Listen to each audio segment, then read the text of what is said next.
Renee was coming home late. She had stayed at a friend's from university. They were working on a project together. Near her house, local hooligans hung out, drinking, cursing, and harassing passers-by. But Renee wasn't afraid. She worked past these guys. They knew her well and preferred not to mess with her anymore. The girl was proud she could stand up for herself, and she owed it to her grandmother. Though when Renee was still a little girl, she couldn't understand why her grandmother took her to martial arts classes instead of signing her up for traditional girls' activities. Renee started excelling, enjoying the feeling of being able to handle any boy in her group. Her grandmother explained it simply. I want you to be able to stand up for yourself. There's no one else to protect you. Your parents are gone. Only me. Yes, Renee only had her grandmother, who had been raising her since she was 10. She tried to give her granddaughter maximum attention. However, she couldn't cope with herself and her destructive habit, alcohol. The woman quietly drank in her room, trying to hide it from Renee. She drank, cried, then fell asleep. Something tormented the poor woman's soul, and the older Renee grew, the more she understood it. Alcohol began to kill her grandmother, and a year ago, the dreadful word sounded: cirrhosis. Renee cried then. She could lose the closest person to her. She begged her grandmother to stop, but the woman couldn't. Only now, she sometimes came out drunk, looking thoughtfully at her granddaughter and mumbling, I need to tell you, there's so much to tell. You must know. In those moments, her grandmother was already heavily intoxicated and postponed the conversation, hoping she still had time. Renee had wanted to have an honest conversation for a long time. She had more questions than answers. For example, why was she called Renee Walker when she knew her father was Larry Shaw? Renee remembered her dad well, even though he died in a car accident when she was barely 10. He was a caring and loving father. Renee remembered their huge house. It seemed to have 3 floors. The girl was happy there and jumped with impatience when she waited for her dad in the evenings. There was a nanny in that house, a cook in the kitchen, and some other staff. Renee didn't remember the people in the house well, but she remembered her dad distinctly. A big, strong man whom she ran to as soon as he came home. With a running start, the girl would jump on her father, wrapping her arms around his neck, and he would laugh, spinning her around the room. Fragments of memories swirled in Renee's head. There she was with her father at the beach, at the circus, at the zoo. Then everything came crashing down in an instant. Something happened, and the staff started avoiding Renee's gaze. Everyone around was acting distant, talking in whispers. Then her grandmother appeared, arriving from another city, packed up Renee's things, and took her away. At first, the woman didn't explain anything to her granddaughter, but Renee already understood from the broken phrases, from the tears wiped away in secret her dad was gone. They went to a foreign, distant, unfamiliar city. There, the woman bought a modest 2-room apartment and changed Renee's last name. She gave Renee her own maiden name, and she simply said to her granddaughter, "It's necessary. Get used to it." And Renee got used to it, without asking unnecessary questions. She was still young, but as she grew older, those questions started to arise. Renee tiptoed up the stairs and quietly entered the apartment. Grandma must be asleep, she thought. I hope she didn't drink today. Passing by her grandmother's room, she heard raspy breathing through the door. Alarmed, Renee rushed into the room and turned on the light. Her grandmother lay on the bed, blue-faced and struggling to breathe. The girl grabbed her phone and started dialing emergency services. Half an hour later, after the doctor's injection, which eased her grandmother's condition, she refused hospitalization. I don't need your hospital anymore. I already know my diagnosis. I won't go. I want to spend my final hours at home. Renee, see the doctor out. I'm feeling better now, she said. Tearful, Renee closed the front door and tried to compose herself. She wiped away her tears, lightly slapped her cheeks, and returned to her grandmother with a forced cheerful smile. "Why are you scaring me like this? Don't even talk like that. I still have a year left until graduation, and you have to support me at my graduation. Celebrate with me. It's a must. And then, you have to wait for great-grandchildren." "Wait, Renee," the woman interrupted, still struggling to breathe. "You can see for yourself. I won't be waiting for any great-grandchildren, and even graduation. And it seems I can't wait any longer. It's time for us to talk." The forced cheerfulness faded from Renee's face. She barely held back her tears, looking at the only reminder of her former grandmother. "Well, why are you looking at me like that? Don't worry. I didn't drink today. Come on, sit down. My story will be long." "Grandma, the ambulance hasn't even left yet. Maybe not now. Let's wait until you feel a bit better, and then we'll talk." "No, there's no more time to postpone it.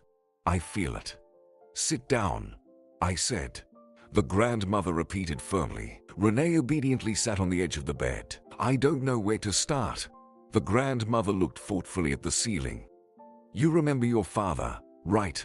You probably do, even though we've never talked about it. You can't remember your mother. Of course, she died right after giving birth to you. My son, your father, raised you alone for 10 years. In the last years, he had a woman. But I'll tell you about that later. First, I'll answer your main question that's been tormenting you. Why you have a different last name. It's because your father didn't just die in a car accident. He was murdered. They killed him to take over his company. And I was afraid they might come after you. So I hurriedly took you away. I hid you from everyone. We came to this strange city, and I changed your last name so no one would know whose daughter you are." Grandma passed away quietly in her sleep just 2 weeks after that conversation. The funeral was modest, with few people attending. In this city, the woman didn't seek to make new acquaintances. After moving here, she devoted all her time to Renee. And in her free time, she quietly drank, sitting in the apartment. So, mostly Renee's friends attended the funeral. The biggest support for the girl, as always, was her close friend, Patrick. They had known each other since 6th grade when this new skinny boy stepped into the classroom. On the same day, the boys tried to push the new kid around, show him who was boss in school. But Renee stood up for him. Since then, Patrick followed Renee. And while at first she brushed off the skinny boy trying to act tough, by the end of school, there was no one closer to her than him, except for her grandmother. Of course, Patrick even went to university with Renee, just to be close to her. But contrary to what others might have thought, there was no romantic involvement between them. They were friends, best friends.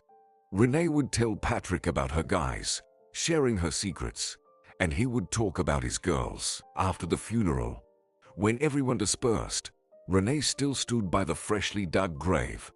She couldn't tear her gaze away from her grandmother's photo. She was young and so beautiful in it. Only Patrick remained by Renee's side. Realizing that his friend would stay there and not go anywhere, he gently hugged her shoulders. "Let's go, Renee. Let's go to your place. I'll stay over tonight. I don't want to leave you alone," he said. Renee obediently followed, resting her head on her friend's shoulder as he led her, gently embracing her, bringing Renee into her apartment. Patrick settled her on the couch, wrapped her legs in a blanket, and went to the kitchen to put on the kettle. While searching for tea, he came across a half-empty bottle of vodka left by her grandmother in the cabinet. After some hesitation, he grabbed it.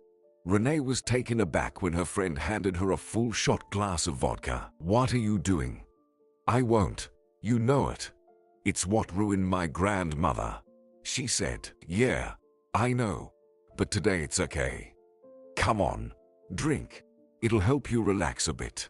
We won't get drunk," he insisted. Renee reluctantly drank the hated liquid, not tasting it. She handed the shot glass back to Patrick and said, "Get rid of this and pour the rest down the sink." After downing the shot, a wave of heat passed through Renee's body, and strangely enough, the pain did ease a bit. "Patrick, come here. Sit." She patted the couch next to her. "I want to tell you what I learned from my grandmother 2 weeks ago. Only with you can I share this. It's something that turned my life upside down." "Oh, I sense this conversation is going to be a long one," he replied. "As you know, we used to live in Boston." The girl began. "My father's name was Larry Shaw. Before marrying my mom, he founded a small construction materials company. He built it from scratch, taking on huge debts, taking risks. But the risk paid off. The company grew, becoming a large corporation. My mom didn't live to see it. She passed away earlier, when I was born. But my father didn't give up. He kept working, for the sake of his beloved daughter. As he told Grandma, she told me how much he loved me. I remembered myself. 5 years before his death, my father found a new love, a certain Lucille. But she was married, and to leave her husband, she persuaded my father to hire him at her company. Supposedly, so her husband could earn well, and she wouldn't feel so ashamed to leave him. Gradually, Lucille's husband gained my father's trust and became his right-hand man. And his wife didn't divorce him. She lived in 2 houses. And then my father got into an accident. He was driving at a crazy speed. There was almost no chance of survival. But oddly enough, he survived to wait for his mother, my grandmother, to arrive at the hospital. Before dying from his injuries, he managed to tell her that someone wanted to kill him. The brakes in the car were faulty. Only Charles Barnett could have done that, wanting to take over the company. Most likely, his wife Lucille was involved too. She called my father and urgently asked him to come out of town. Supposedly something happened to her. The woman pushed my dad, so he was speeding. My father asked Grandma to take me away, hide me from everyone, as he was worried about my safety. And Grandma fulfilled his last request, although as it turned out, I wasn't a real threat. There were papers signed by my father stating that in case of his death, the company would pass into the hands of his right-hand man, Charles Barnett. These papers couldn't be real because in the hospital, my dad told Grandma that all the inheritance would go to me, so I needed to be hidden as the heiress. But what happened, happened. Charles Barnett took over my father's company. Patrick shook his head skeptically. Sounds like a detective story. Don't be offended, but are you sure your grandma didn't make all this up? No, she didn't make it up. Grandma was completely sane. And besides, everything adds up. My childhood memories of my dad, the big house, the woman who used to stay with us at night. When Grandma told me, I remembered her too. She was very beautiful. No wonder my dad was so drawn to her. Patrick sighed sadly. He didn't like this story. Knowing Renee's personality, he understood that with this information, she wouldn't be able to forget it. Patrick asked, Renee, what are you going to do about this? For now, nothing. I still have a year to finish my studies. During this year, I'll learn everything I can about the Barnett family. And after graduation, I'm going to Boston. Patrick and Renee graduated from university. During her last year, all of Renee's thoughts were consumed by the Barnett family. Over this time, Renee learned a lot about this family. Their business was thriving, and the family lived lavishly. Although they preferred not to post their photos on yachts or their private plane on social media, their spoiled son did it for them. It turned out that the Barnett family had a son, 2 years older than Renee, who had recently turned 25. He was unmarried, handsome, and lived life to the fullest. He didn't hesitate to share photos of his vacations at sea or in his private plane.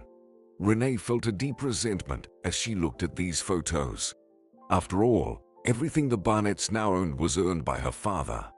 But it wasn't just their material wealth that tormented Renee.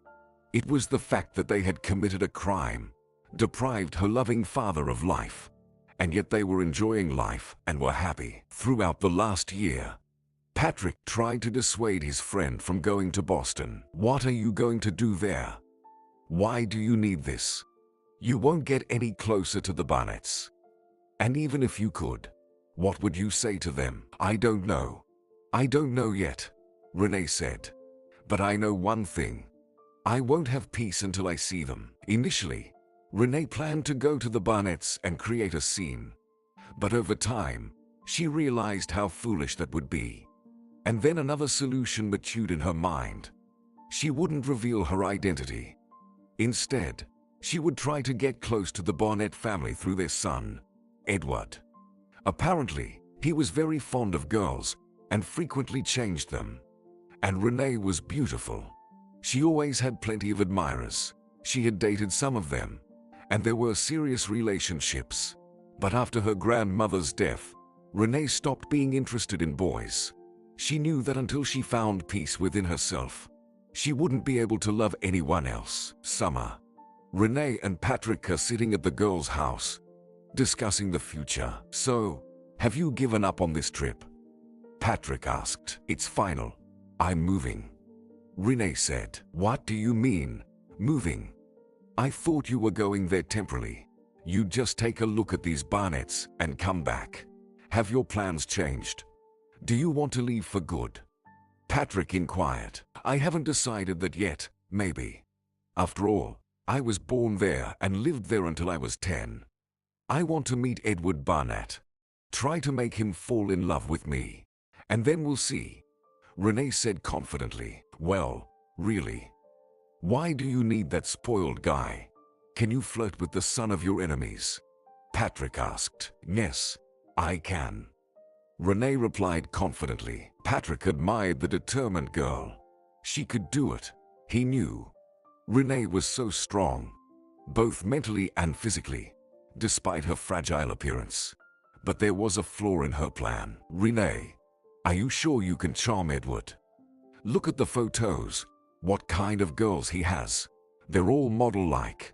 You're beautiful, of course, but somewhat plain compared to them. Patrick pointed out. I've seen their photos. They're all fake, while I'm real. Renee laughed. I just need to polish up. I'll visit some beauty salons. Then we'll see who's more beautiful. But, Renee, all this costs money. Where will you get it from? Patrick asked. I didn't tell you everything, Patrick. That night, my grandmother told me something else. It turns out, before she took me away, she cashed out one of my father's accounts. He instructed her to do so while he was alive. My grandmother managed to invest that money wisely. So, it turns out I'm not a poor bride after all. Renee revealed. What? Patrick exclaimed. So, we won't have any problems with accommodation in Boston. Who's we? Renee asked. We are. Patrick chuckled. You knew that if you went, I'd go with you. How could I leave you alone, prey to predators? I didn't know, but I hoped. How can you leave your new girlfriend? You're crazy about her. Girlfriend? Ha, there will be plenty more of them for me. But there's only one friend, you. When are we leaving? Boston greeted Renee and Patrick with rain. Staying at a modest hotel, Renee immediately began looking through rental ads. She was only interested in one area, located near the elite cottage community where the Barnetts lived. A few days later, Patrick was bored in the 2-room apartment that Renee had rented for them. She had gone to the beauty salon in the morning. Many hours passed, and Patrick patiently waited. Finally, the front door opened. When Renee entered the room, Patrick was stunned. Well, he exclaimed. Patrick approached the girl and hesitantly touched her hair. I never imagined such a transformation was possible. What did they do to your hair? He asked. Hands off. Renee playfully slapped his hand. So, what do you think of me now? Can I compete with Edward Barnett's girls? They don't hold a candle to you. You're right. You're better than them. Patrick replied. The gates of the elite cottage community swung open, and a silver sports car slowly emerged.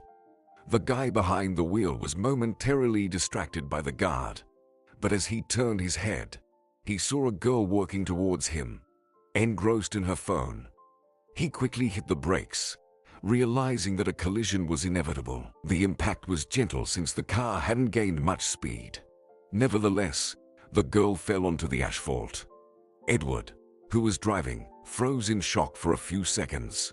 Then he got out of the car and approached the injured girl. He wanted to say, "Didn't they teach you to look around?" But the words got stuck in his throat when he saw the girl sitting on the ground. "Are you okay? Are you hurt?" he asked. "No, I'm fine. I know it's my fault. I got distracted by my phone.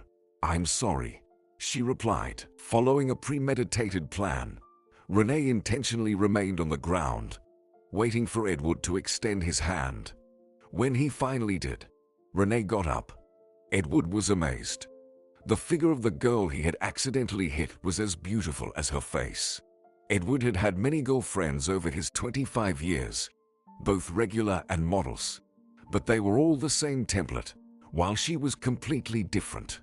Not less beautiful than his previous girlfriends, but more natural. Renee rejoiced. Through his gaze, she could see that her plan of introduction had succeeded. Edward's eyes lit up.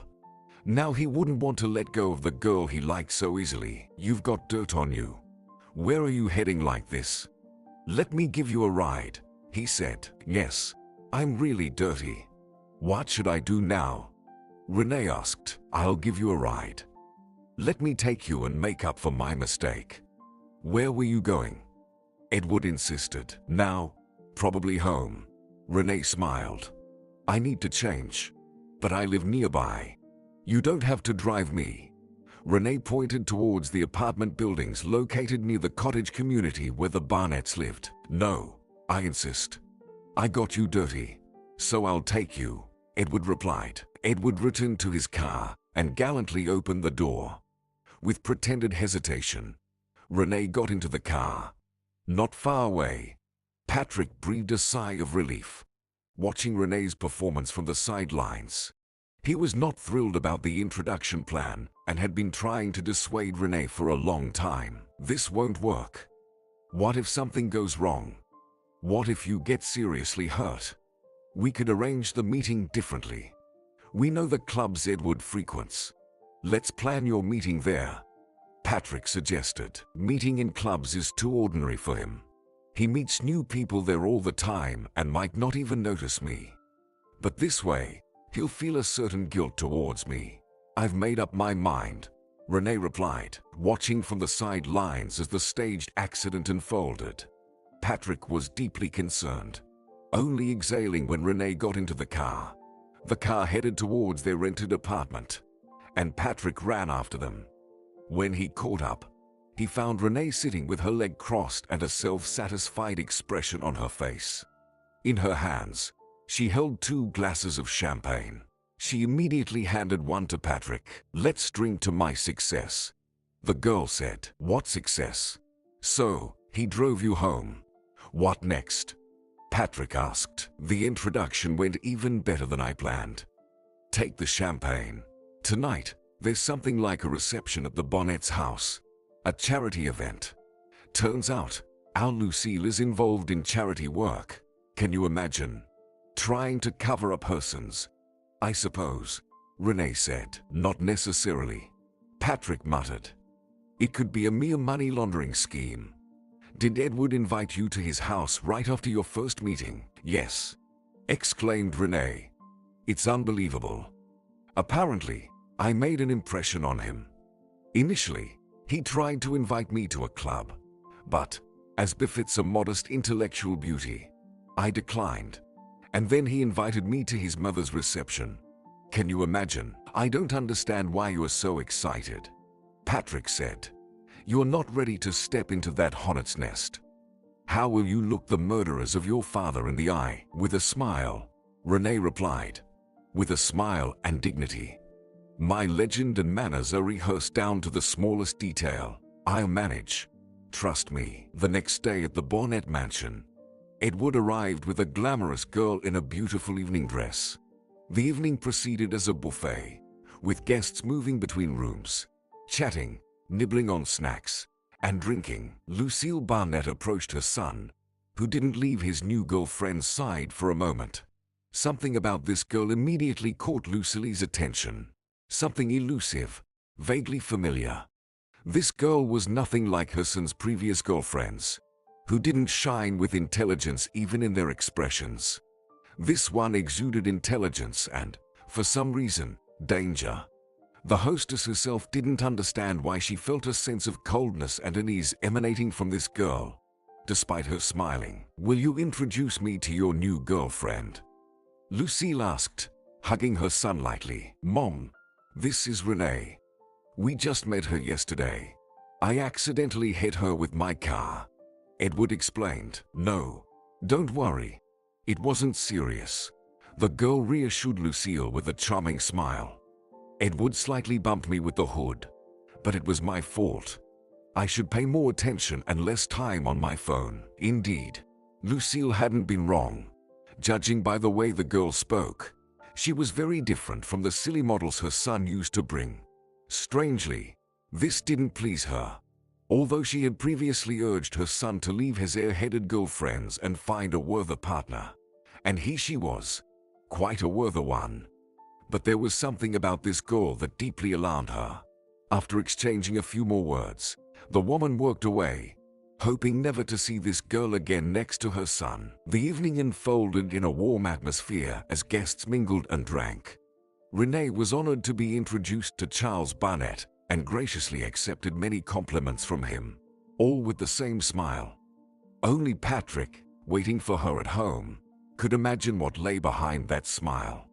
The raging storm of hatred that burst forth the moment Renee returned home. "I did it. I smiled at those people," Renee screamed, "to that woman and her power-hungry husband who live off my father's money, who killed him. I remembered them both. I remember how Lucille used to come to our house at night. And Charles, I remember him too, seen him with my father. How I hate them, for what they did to us. Dad believed in that woman and probably loved her. And she," Renee clasped her hands over her face, hiding her anger-flushed cheeks. Patrick interjected, "I knew it. Knew you wouldn't be able to keep your composure completely. It's too personal for you. Why did you go to that house? You met them, saw them, and then what? What can you do? You saw how wealthy they are, and that makes them untouchable to regular people. Let's go home. Let God punish them." "Home," Renee shouted. "Not for anything in the world. I know what I'm going to do next. I'll bewitch Edward so much that he'll propose to me. And I'll marry him. And then I'll tear apart this family's life from the inside." Edward's sports car raced through the night city. He loved to speed, often breaking the speed limit. And he also drove with one hand, the other holding the hand of his fiancée, Renee, seated in the passenger seat. There was a third person in the car, Patrick. He sat in the back and chatted incessantly. Renee had long introduced her friend to her fiancé.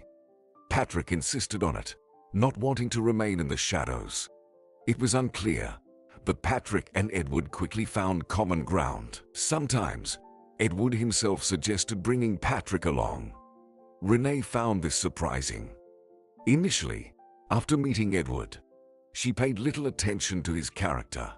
All her thoughts were focused solely on charming the guy, and she succeeded. Edward was smitten with Renee, and just 4 months after they met, he proposed to her. Only after that, relaxing a bit, did Renee begin to take a closer look at her future husband. The guy loved to party, make grand gestures, spend money, loved expensive cars. But despite all this, Renee didn't feel any negativity towards him, no matter how hard she tried. Why Edward and Patrick found common ground? Patrick couldn't answer that question himself. He just shrugged. "I don't know. I can't figure Edward out. When you talk to him, he seems like a pretty normal guy. If you ignore his wealthy antics, most likely, he's just pretending. wanting to look good in your eyes," Patrick remarked. Renee shared the same thoughts. Edward was his parents' son, and they seemed like fine, friendly people too. Charles Barnett was quite supportive of his son's upcoming wedding. He liked Renee. Why wouldn't he? She was smart, ambitious, beautiful. A suitable match for Edward. The fact that she wasn't as wealthy didn't matter. Even her lack of parents didn't bother Charles. She mentioned that her parents tragically died, and she didn't want to talk about it, claiming it was too painful. What did it matter? The main thing was that only beside this girl did Edward become more serious. He would take on the responsibilities at his father's firm with all due diligence. Lucille was furious when she learned that her son had proposed without their blessing. The fact that Renee had no family and didn't want to discuss her past didn't sit well with her future mother-in-law, and she constantly tried to emphasize this in front of her husband and son. They brushed her off, but a mother's heart couldn't be fooled. Lucille saw beyond Renee's happy smile a cold, assessing gaze. Sometimes, there seemed to be something malicious flickering in that gaze. Now, Lucille thought it would have been better if her son had married a typical pretty airhead, someone easy to manipulate. With Renee, it was the opposite. As if she were the one starting to manipulate her fiancé. Edward didn't share his mother's concerns. He was happy, head over heels in love with this unusual girl. Edward devoted all his free time to being with his beloved. Tonight, they were cruising through the city. The time was nearing 3 in the morning. Even Patrick, usually so talkative, fell silent and started yawning in the back seat. But Edward, despite his father waiting for him at work in the morning, didn't want to part with Renee. The speed-loving guy decided to take one last joyride. Suddenly, Edward slammed on the brakes. "What's this? Did you see that?" he exclaimed, looking at the frightened Renee. Patrick, who had just woken up in the back seat, leaned forward. "What's going on? Did you hit someone?" "He didn't hit anyone," Renee replied for Edward. "Edward, what's wrong? What did you see?" "There at the bus stop," Edward said. "There's a child, a little one, sitting all alone. It's night time, and there's no one around." "What is she doing there?" "You're imagining things," Patrick said. "It's time for us to sleep. You're not getting enough rest. That's why you're seeing things." "I'm not imagining it," Edward insisted, beginning to turn the car around. When they returned to the bus stop, they saw a little girl sitting on the bench. She had her head down low, crying. Surprised, Renee slowly got out of the car, following Edward, who had rushed over to the child. What surprised her now wasn't the presence of the child on the late-night street, but how her fiancé was behaving. As he knelt down in front of the girl, looked into her face, and gently asked, "Sweetheart, why are you here alone? Where are your parents?" The little girl sobbed, "I don't know. I got lost. My mom and I were leaving the store, and I saw a puppy, so I went to play with it. I played with it for a bit, and then I noticed my mom wasn't there. At first, I hid, and it got dark outside." The girl started crying again. For Renee, this night became a night of revelations. She watched in amazement as Edward took off his expensive jacket and wrapped the dirty girl in it. He carefully lifted her up and carried her to his car, wiping away the tears that flowed from her crying with his palm on the way. Renee stayed silent, observing how, as they drove to the police station, Edward and Patrick tried to calm the little girl down. At the police station, they found out that the child was already being searched for. Edward, upon hearing this, breathed a sigh of relief. He said goodbye to the girl and left his jacket on her. One of the police officers called after him, "Hey, kid, wait for her mom. Maybe she'll want to thank you." "There's nothing to thank me for. I didn't do anything special." When Edward drove Renee and Patrick home, the girl was silent. She was deeply shaken. Today's image of her fiancé didn't match the spoiled boy, the cruel son of cruel parents, that she had imagined. As soon as they said goodbye to Edward and entered the apartment where they still lived together, Patrick stared at Renee accusingly. "Did you see that? Who do you think you are to ruin someone's life? Why should this person pay for his parents' sins? He's not pretending.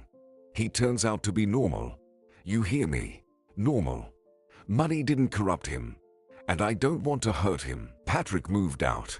They had argued a bit because of Edward. After getting to know him better, Patrick tried to dissuade Renee from the upcoming wedding. Renee was adamant. She was determined to achieve her goal.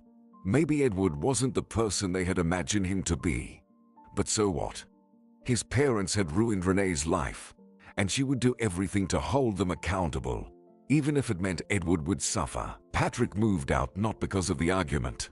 Renee insisted on it. It was becoming difficult for her to hide from her future husband the fact that she and Patrick lived in the same apartment. Despite their friendship, Edward might find it strange. So, when he visited Renee, Patrick had to spend hours walking around, sometimes even sleeping on the streets. Not far away, in the same neighborhood, they found a small, one-bedroom, not too expensive apartment. Renee wanted to pay for it herself, but Patrick rejected her offer. After arriving in Boston, he almost immediately found a job. Patrick was good with computers. In his hometown, they called him a hacker. So, when he went for an interview at a prestigious company, they tested his skills and hired him as a programmer. I can pay for the apartment myself, Patrick said. Well, then do it. Who's against it? Can I come to visit you sometimes? Come sometimes, as long as I'm not busy, Patrick said, grabbing his things, which fit into one bag. Renee's first intimacy with Edward was easier than she had imagined. She thought she wouldn't be able to bring herself to do it, but she didn't feel any revulsion. Over time, she even began to enjoy being with Edward, no matter how hard she tried to turn against him. Sometimes, when they were together, Renee seemed to forget why she had started all this in the first place. It scared her, and she nurtured hatred within herself. However, this hatred flared up as soon as she had to cross the threshold of the Barnett's house. She was there often, trying to eavesdrop on Charles and his wife's conversations, learn about their habits, and delve into their affairs. When the conversation about the upcoming wedding arose in the house, Lucille demonstratively left the room, showing her disagreement with her entire demeanor. The first time she did this, Charles waved his hand after her and said, "Don't mind your wife. It's just motherly jealousy. She'll get over it and calm down." Charles liked Renee a lot. Renee decided to take advantage of it. She applied for a job in the Barnett office, citing that she couldn't sit idle. "Well, that's a very commendable desire," said Charles. "I respect that. We have a vacancy for a senior economist. Think you can handle it?" "I'll try," said Renee. "Thank you." Edward, although he didn't understand Renee's desire to work, was also happy. Now they would be in the same office building during the day and could see each other more often. A regular family business is forming. Lucille sneered. What bliss. But does it bother anyone that the girl appeared out of nowhere? Why does she stubbornly refuse to talk about her parents? About where she lived? Doesn't that bother you either? Maybe she's some kind of criminal. What do we know about her? Can't you see what manners she has? She has a higher education.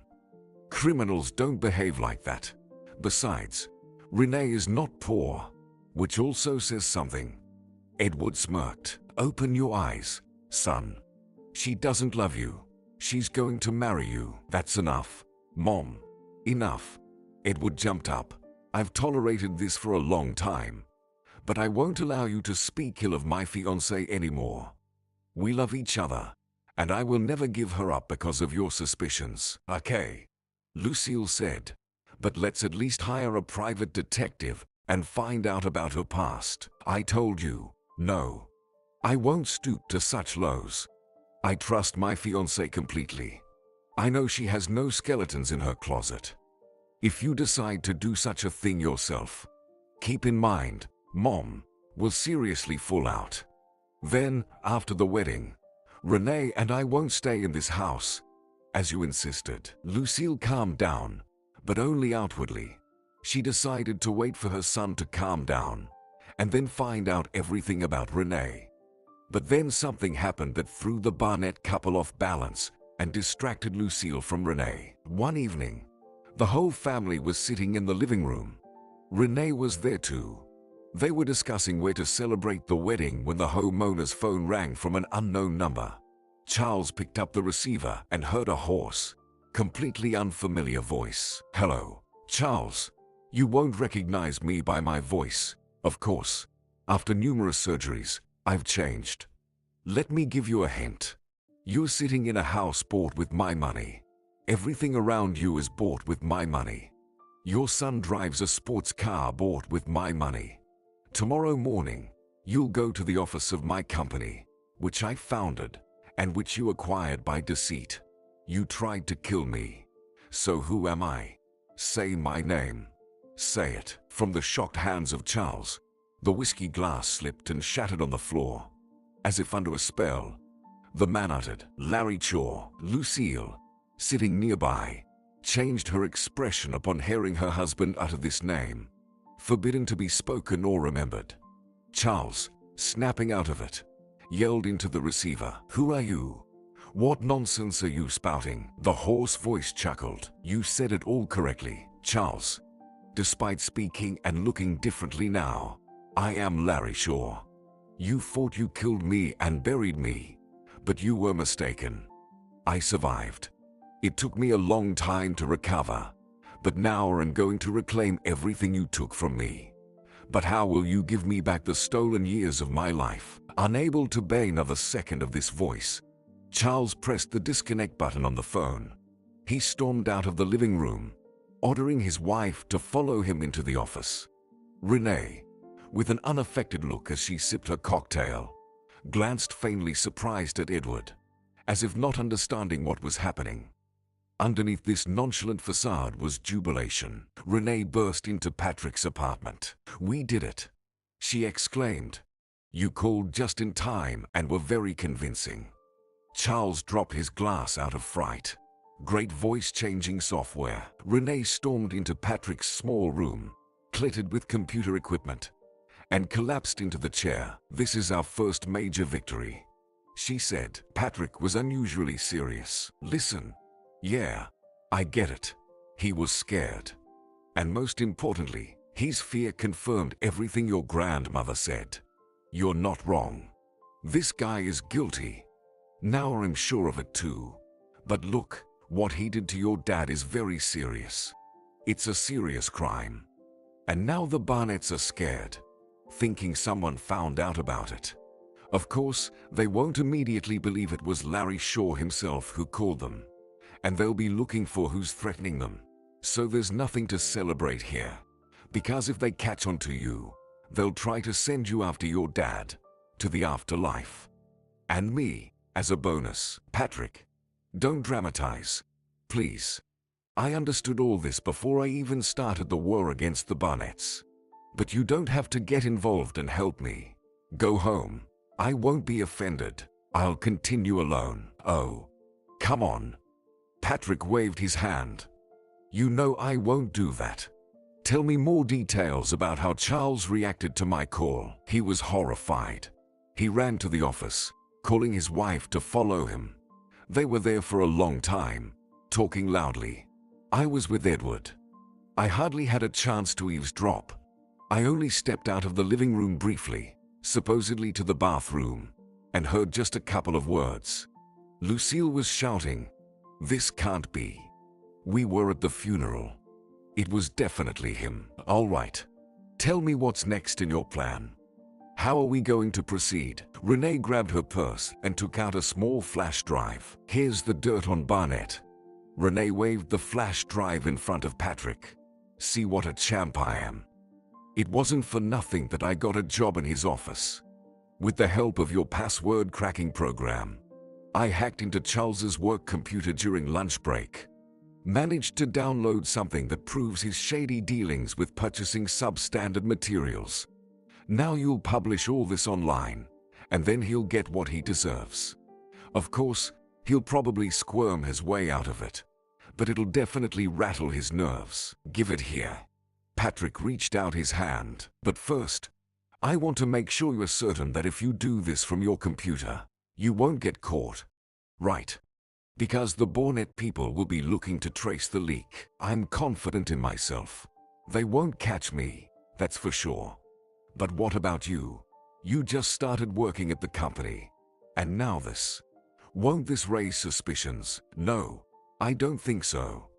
As soon as the information appears online, Barnett will receive another call, supposedly from my dad. That needs to be carefully planned out. Let's discuss it. The next morning, Charles Barnett's day started with alarming news. He received a call from the office informing him that there was an inspection underway. People from the prosecutor's office were present. They had evidence that he was engaged in malpractices. Charles grabbed his head in his hands. He knew he could probably hush it all up. He had the right connections among his acquaintances. He needed to immediately figure out where this leak came from, but he didn't need to investigate anything. Already in the car on his way to the office, Charles's phone rang from a hidden number. By the way, the first call couldn't be traced. His people tried, but the SIM card was registered to a deceased person. With slightly trembling hands, Charles answered the call. The familiar hoarse voice said, "Hello, Charles. I checked out what you've been doing with my company's affairs, so I had to pass this information on to the right people." "Not good. Charles, I ran my business honestly." "Who are you?" Charles shouted into the receiver. "I'll find you and destroy you. You already tried to destroy me once, and you failed. Now it's my turn." With that, the phone call ended. The unknown caller disconnected. In the evening, Charles returned home feeling drained. In the living room, his son and his fiancée were sitting. He had instructed his son in the morning not to show up at the office for now. He didn't want Edward to find out that things in their company weren't entirely honest. He tried to keep his son away from the schemes. Charles dashed into his office, instructing the maid to call his wife there. Renee, chatting with her fiancé, waited until Lucille joined her husband, and the door closed behind them. Then, as if remembering something, she began rummaging in her purse and exclaimed, "Oh, Edward, I think I left my phone in your car, and I'm expecting an important call. Could you please go get it?" Edward obediently went to the car, and seizing the moment, Renee hurried to the office door and began eavesdropping. "It can't be sure." Renee heard the voice of the homeowner. "Maybe we should ask this person some leading questions, answers to which only Larry would know." "What are you talking about? Are you starting to doubt?" Lucille asked. "You yourself just said it couldn't be Larry. If it really were him, all he had to do was show up and confirm his identity. Then he could have taken over our company by proving that his signatures were forged. Why would Larry go through all this if it were him?" Renee didn't get to hear the end of the conversation. Hearing Edward returning, she darted towards the kitchen, and when her fiancé started looking for her, she returned from there, saying she felt like having a drink. "It's boring sitting at home. How about we go for a ride?" Edward suggested. Reluctantly, Renee agreed, realizing that she wouldn't be able to eavesdrop on anything more anyway. As they drove out of the cottage community, Edward glanced towards the high-rise buildings where Renee and Patrick lived. "Should we take Patrick with us?" he asked her. "No, not today," Renee said. "Today I want to be alone with you." Renee did enjoy spending time with Edward, and she couldn't help it, no matter how hard she tried. But she refused to bring Patrick along for another reason: he was too busy at the moment. Patrick was preparing for the next step planned by Renee, and in this step, Edward would be involved. Charles was leaving his office when he was called by the guard sitting at the entrance. The guard handed the homeowner a tightly sealed envelope, saying that it was brought by some kid with instructions to deliver it directly to Charles. Charles carefully felt the envelope. It didn't seem dangerous. He could feel papers inside. So, he took the envelope and opened it when he got into his personal car and instructed the driver to head home. Several photographs fell out of the envelope. Cold sweat ran down Charles's back when he saw what was depicted in them and what they meant. These photographs showed his son sleeping on the bed with his fiancée Renee. The phone rang immediately. Charles already knew who was calling. "Well, Charles, did you receive my photos? What a lovely couple. And how sweetly they sleep. But they're so careless. Falling asleep like that. They might never wake up. Anything could happen.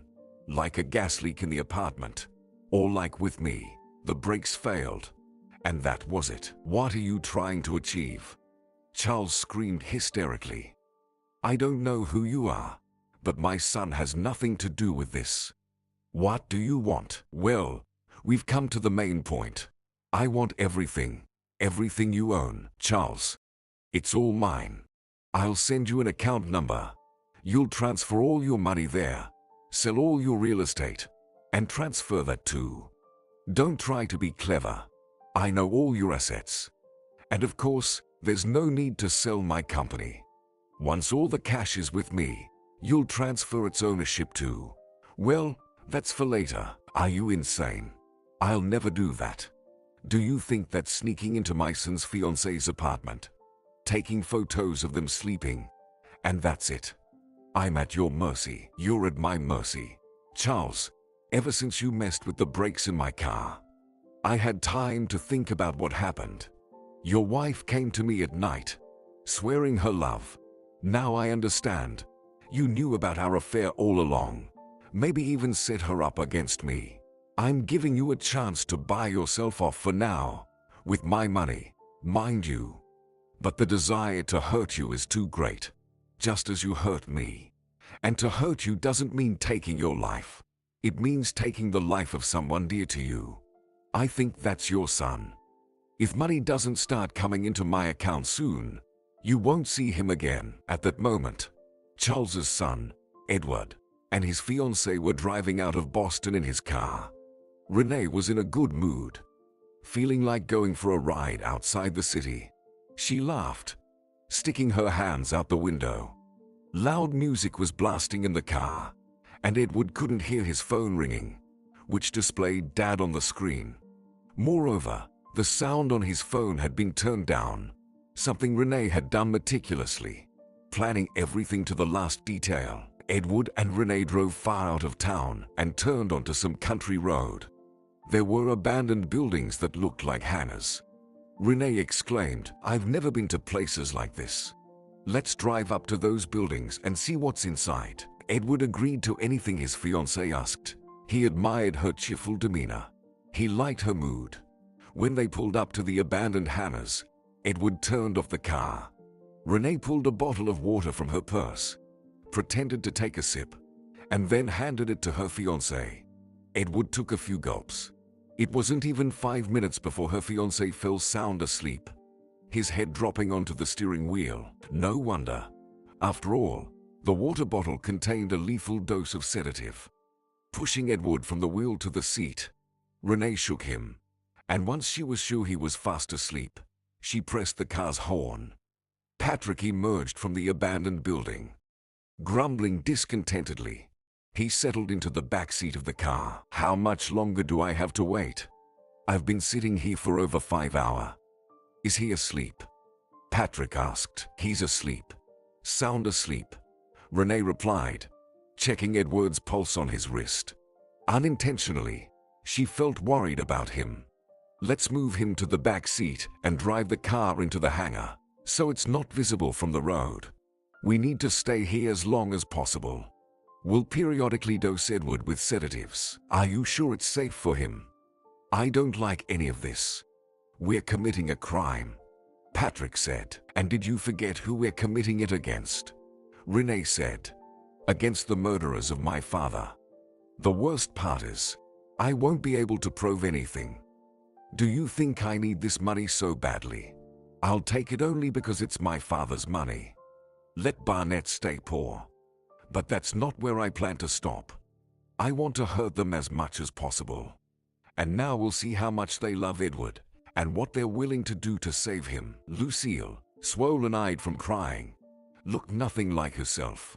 She sat on a chair, clutching her hair on both sides, rocking back and forth. Her husband paced around with frightened eyes. There had been no news from their son for over a day. He disappeared with his fiancée. Their phones were turned off and most likely destroyed, as even specialists couldn't trace their location.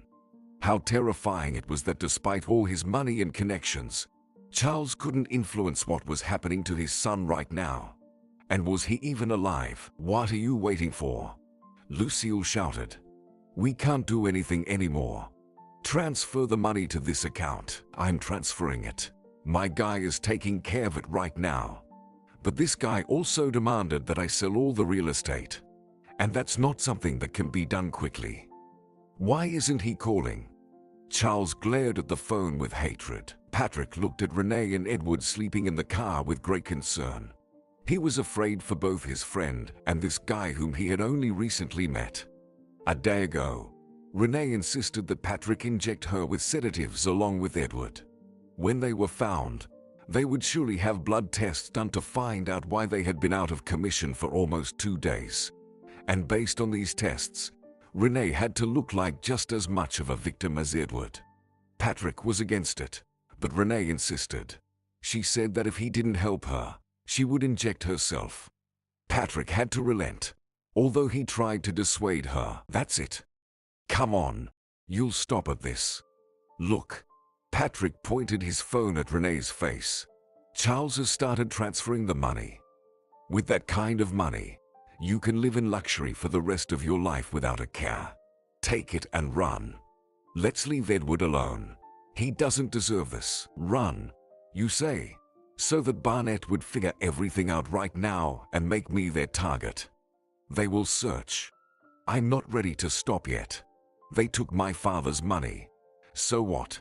They are alive and well, and my father is gone. I don't understand. Do you want Barnett's family dead?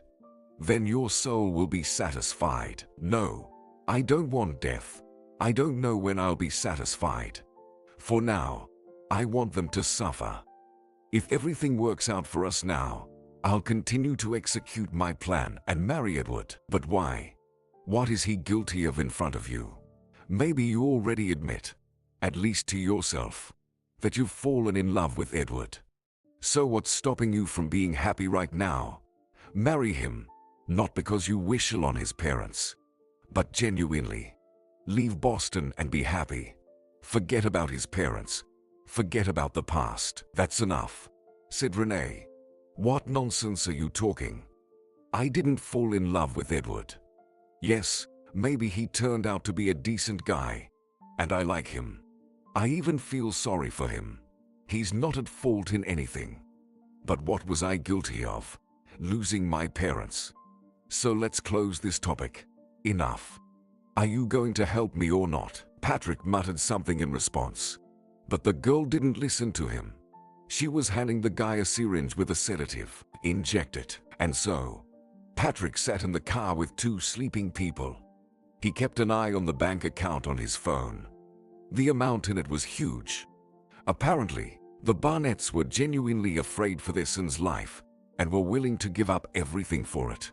But doesn't that mean they're not completely heartless? Although, on the other hand, would they have spared someone else's child? 2 days had passed since Edward disappeared. Charles was drunk. He had started drinking as soon as he transferred the last of the money. The man had done the impossible. His people had managed to sell almost all the real estate within a day, at rock-bottom prices. The Barnett family was left with only their house, well, and the company. Of course, 10 hours had passed since the last sum was transferred. And silence. No news, no calls. Drunk Charles lay on the sofa in the living room. His phone lay nearby, and he held a glass of whiskey in his hand. Lucille paced around the room. There were dark circles under her eyes. She hadn't slept for 2 days, not leaving her husband's side or his phone for a second. "This is it," murmured Charles. "Edward is gone. He's gone." "Stop saying that," Lucille moaned. "My son is alive. Whoever did this, they wouldn't dare. They wouldn't dare." "Dare what? Even if it's not Larry himself, he's acting on his behalf. And he knows everything we've done. Life for a life. You're to blame for everything. You tampered with Larry's brakes in the car. I wanted to do everything differently. And how did you want it then? Who came up with calling him and urging him to speed up? Me. Don't pretend to be innocent now.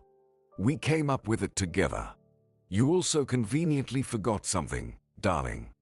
Like how you asked Larry to take his little daughter with him that night. You didn't want to spare the child, remember? Larry didn't listen to you on that. Yes, it was late. The girl was asleep. That's what saved her life. Listening to her husband's drunken reminiscences, Lucille suddenly froze. Larry's daughter. Exactly. Why haven't we thought of her until now? She's grown up now.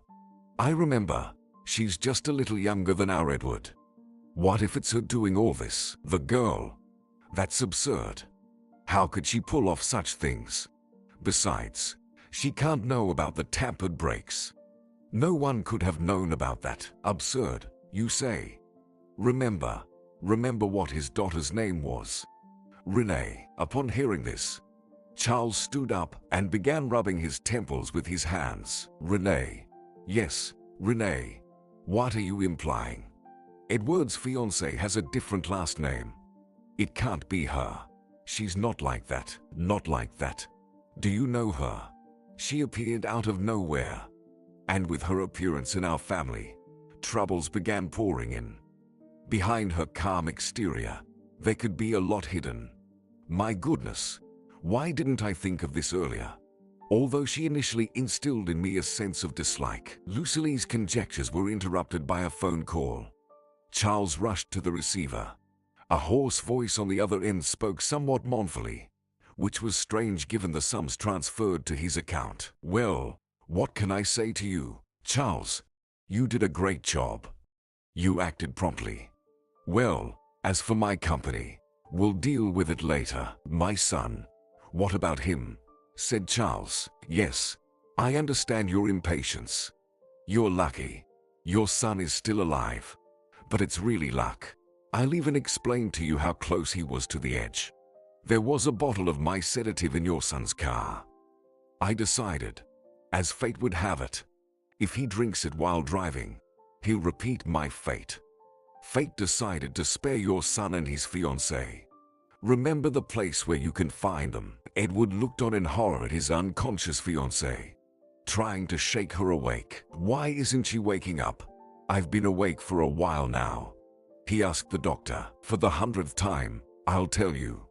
The concentration of the sedative in her blood is higher than yours. We could wake her up, of course, but it's better for her to wake up naturally. Apparently, your girlfriend was injected with more sedative than you. Or later. The doctor replied. Neither the doctor nor Edward could know that this was all Renee's plan. She asked Patrick to give her an injection, intending to wake up later than Edward, to deflect suspicion. Unfortunately, this was not enough to dispel suspicion. The city where Renee grew up was already known to Charles. At this moment, 2 men hired by him were halfway there. Edward couldn't know this. He didn't leave Renee's bedside for a second, holding her hand, waiting for her to wake up. And when it finally happened, he was relieved. Hugging the bewildered girl, Edward marveled at himself. Just a year ago, he changed girlfriends every week. He could never have imagined loving someone so deeply. It was hard for him to imagine his life without Renee. All his plans, all his dreams, were tied to her. Where am I? What's happening? The girl asked. Edward, still not fully understanding the events of the past few days, began to tell his fiancée what his parents had told him. He explained that there was sedative in the water bottle, deliberately spiked, and then they were injected for another 2 days. It was done by a criminal who blackmailed their parents into transferring all their money to him.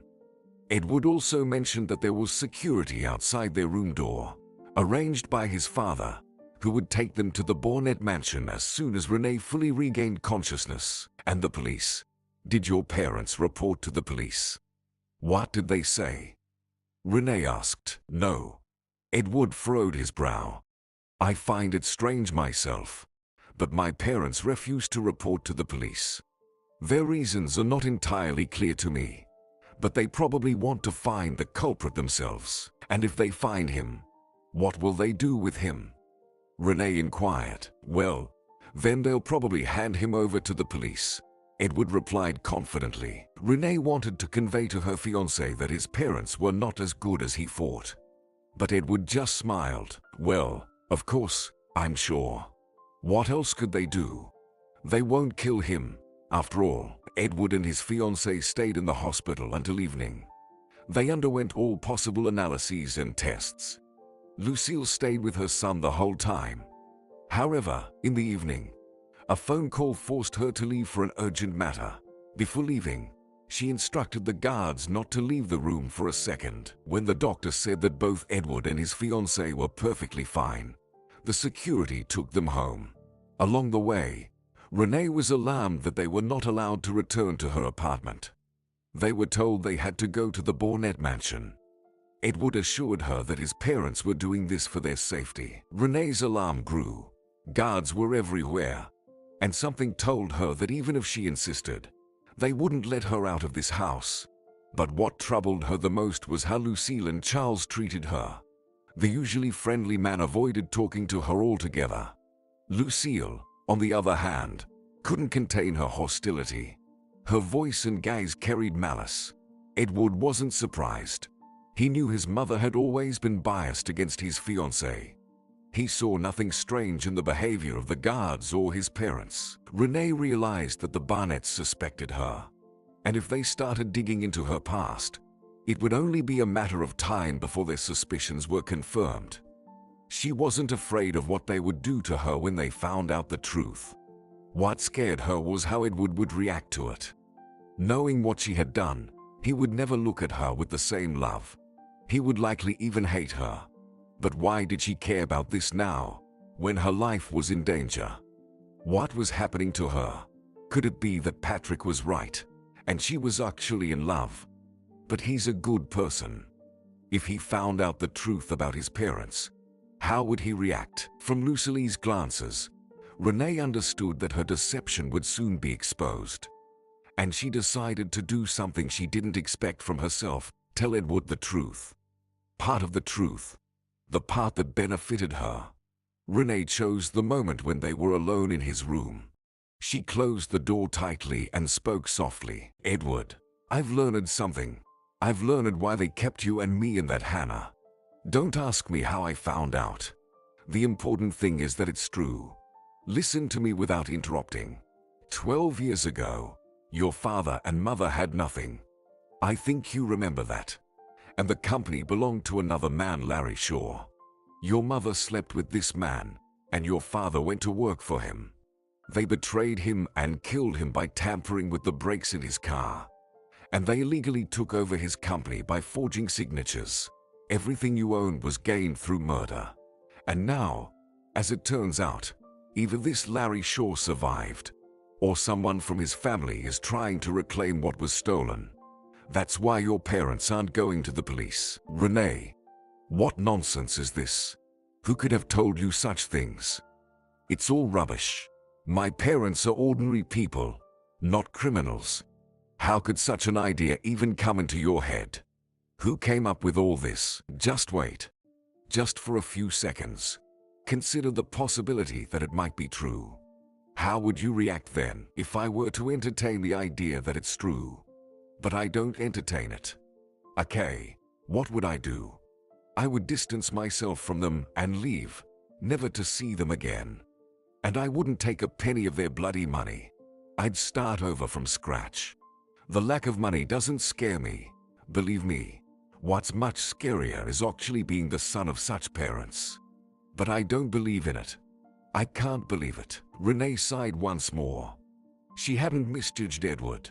He was exactly as she thought. And yes, she was ready to admit it to herself now. She loved this man.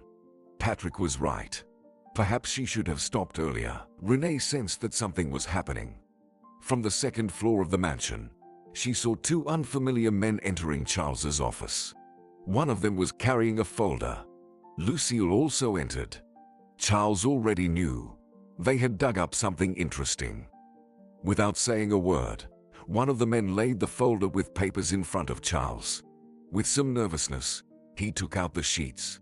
It was enough to glance at them briefly to see everything fall into place. Larry Shaw's mother, arriving in an unfamiliar city, reclaimed her maiden name, under which no one knew her. She also changed her granddaughter's name to this surname.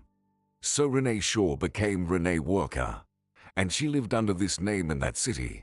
But now she had come to Boston. Lucille stood next to Charles's desk, not waiting for her husband to fully familiarize himself with the information.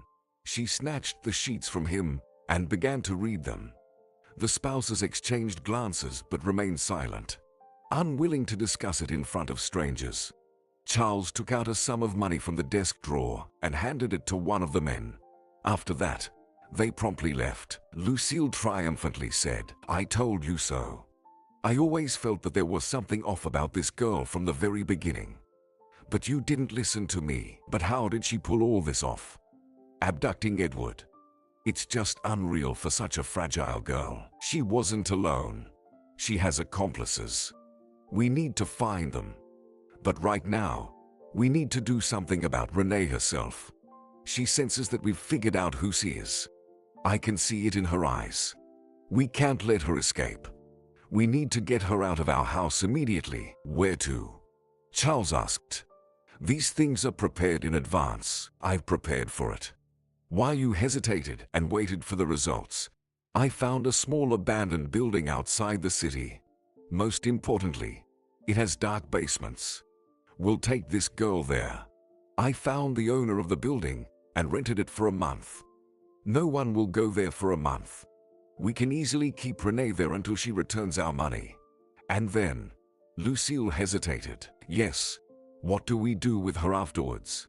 Charles asked. You know exactly, and there's no need to make me say it aloud. This girl is our enemy. She'll never stop. Better tell me, how many people from your security detail will we use? Just one will suffice. She's just a weak girl. But the person needs to be loyal, and I know who to choose. It's George. Lucille understood who her husband was talking about. George, who appeared strong but slow-witted, had always been loyal. Once, Charles helped put away the man who had wronged George's sister for a long time. Since then, the big guy was ready to carry out Charles's dirtiest tasks, and one could be sure that he would keep quiet. Renee sat in the living room, choosing a spot where she could see the door to the office. She watched as two men emerged from the office. Charles and his wife remained there for a while longer. Lucille was the first to leave, and from her glance, everything became clear. Barnett knew who she was. Renee's heart clenched with fear. She had to leave, right now. Patrick flashed through the girl's mind. What if they had already figured him out too? Renee was much more afraid for her friend than for herself. If Charles and Lucille harmed him, she would never forgive herself. Renee headed down the corridor of the first floor. She saw that nobody was paying attention to her. So, she slipped into one of the guest rooms and called Patrick. He answered with a worried voice. Patrick, they've found us. Run. Leave the apartment immediately and hide. Now it was time to try to save herself. The window. Yes, she had to climb out of the window right away and run to the far end of the yard. Renee tried to push the window open. It wouldn't budge. She didn't hear the door behind her, quietly creaking open. Silently, one of the guards entered the room. At the last moment, Renee finally heard a rustle behind her, but it was too late. The light dimmed in her eyes, and she collapsed to the floor. Edward, working on his laptop in his room, was completely engrossed in his new project. When he finished, he leaned back in his chair and stretched. Renee wasn't in the room, and he realized he hadn't seen her for several hours. Deciding to find his fiancée, Edward left the room and went downstairs. Something in the house seemed odd to him, but at first, he didn't understand what it was. When he did, he was greatly surprised. There was no security in the house at all. Renee was nowhere to be seen either. When he couldn't find her, he called her mobile. The phone was switched off. His father's office was also empty. Worried, Edward rushed to the exit of the house when Lucille entered from the street. "Mom, what's going on? Where are all the guards?" he asked. "We no longer need security. The criminal has been apprehended," Lucille replied. "How? So quickly? And who is he?" Edward asked. "I hardly know anything," the woman said. "It doesn't interest me much. The main thing is that we're safe now." "You're safe? Talk to your father. Let him explain everything to you." "And where's Renee?" "What do you mean? Where?" Lucille shrugged. "When security was no longer needed, she went back home. She asked me to tell you that. Didn't want to distract you from your work." "I don't understand anything," Edward muttered. "How could she leave without saying anything to me? And you and Dad, you found the criminal, and I'm sitting in my room, knowing nothing. It's all so strange. I hope you turned the culprit over to the police." "Does it matter to you? Police or not, we've neutralized a dangerous person." "What do you mean neutralized? Are you the judge now? What did Dad do with him?" "I don't like this situation at all." Edward raced through Boston in his sports car. The ambiguity of the situation was driving him crazy. He went to Renee's home, but she wasn't there. There were signs of a break-in at her apartment. Clearly, someone had been searching for something. Edward tried calling Patrick, but his phone went unanswered. He rushed to Patrick's house. He wasn't there either. His parents couldn't provide any answers about his fiancée's disappearance. Lucille shrugged, and Charles was nowhere to be found. When Edward finally caught him, his father almost yelled, "What do you want from us? How are we supposed to know where your Renee is?" When the need for security ceased, she immediately went back home. "Can't find her. Have you considered that she might have left you? She's just a weak girl, scared by recent events, and decided to break up with you. What's so hard to understand?" "But why? No, Renee wouldn't do that. She would have told me. That's first. And second, who searched her apartment? It's obvious something was being looked for. Don't you believe me? Come on, let's go check it out ourselves." "Maybe she was in a hurry to leave. Deal with your Renee yourself. I have more important matters to attend to," Edward exclaimed. "Oh, by the way, you caught the criminal. But where is he now? Did you turn him over to the police or what?" As usual, Charles decided to lie. "Yes, I turned him over to the police. Just to our people. They'll handle it quietly. I don't need any fuss. It could harm the business. The guy who abducted you will be put away for a long time, but quietly. And I suggest you forget about it, like a bad dream." For the first time, Edward clearly saw that his father was lying. He had previously harbored fleeting doubts about some of Charles's words and actions, but they had been passing doubts. However, the story of Larry Shaw planted uncertainty about his parents in Edward's mind. He began to question, to look at their actions and words from a different perspective. Before, Edward hadn't thought about it. He decided he wouldn't turn a blind eye to anything anymore and would uncover the truth about this Larry Shaw story. But that would come later. Right now, Renee was paramount. Where was she? And where was Patrick? Meanwhile, Patrick was also in despair. Right after Renee's call, he left his apartment. Renee's phone remained silent, and Patrick simply paced around Renee's house, hoping she would show up. But she didn't. A familiar car pulled into the yard. Charles's car. Instead of him, a burly thug with a stupid expression got out and confidently entered Renee's building. Sometime later, when the thug descended and the car left, Patrick fearfully made his way up to Renee's floor. Her apartment door was half open, and even through the small crack, he could see the mess inside. Patrick immediately understood everything. Renee was in Barnett's hands, and they were now looking for her accomplices and access to the account with the money. What could they do to Renee to get their money back? Patrick pondered what to do next. He needed to go to the police and confess everything. confess to his own crime, Edward's abduction.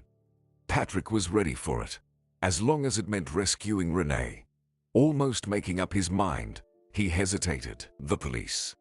The police would call Charles Barnett first thing. And he was a very wealthy man. What if he bribed them? Or what if he had his people in the police force? Then, to cover up the traces of the crime, Charles would have to get rid of the girl quickly. What to do? One could try to free Renee himself. But how to find out where Charles was keeping her? Edward also considered going to the police to report his fiancée's disappearance. He was on his way there when Patrick called him from an unknown number, asking for a meeting without explaining anything. Patrick arranged to meet on the outskirts of Boston at a small cafe. Edward entered the cafe and, seeing Patrick, rushed to him. "What's going on? Where's Renee?" The young man shouted. "Sit down. This will be a long conversation," Patrick said. Edward sat at the table and tried to compose himself. "What I'm about to tell you will be a heavy shock for you. Your parents are not who you think they are.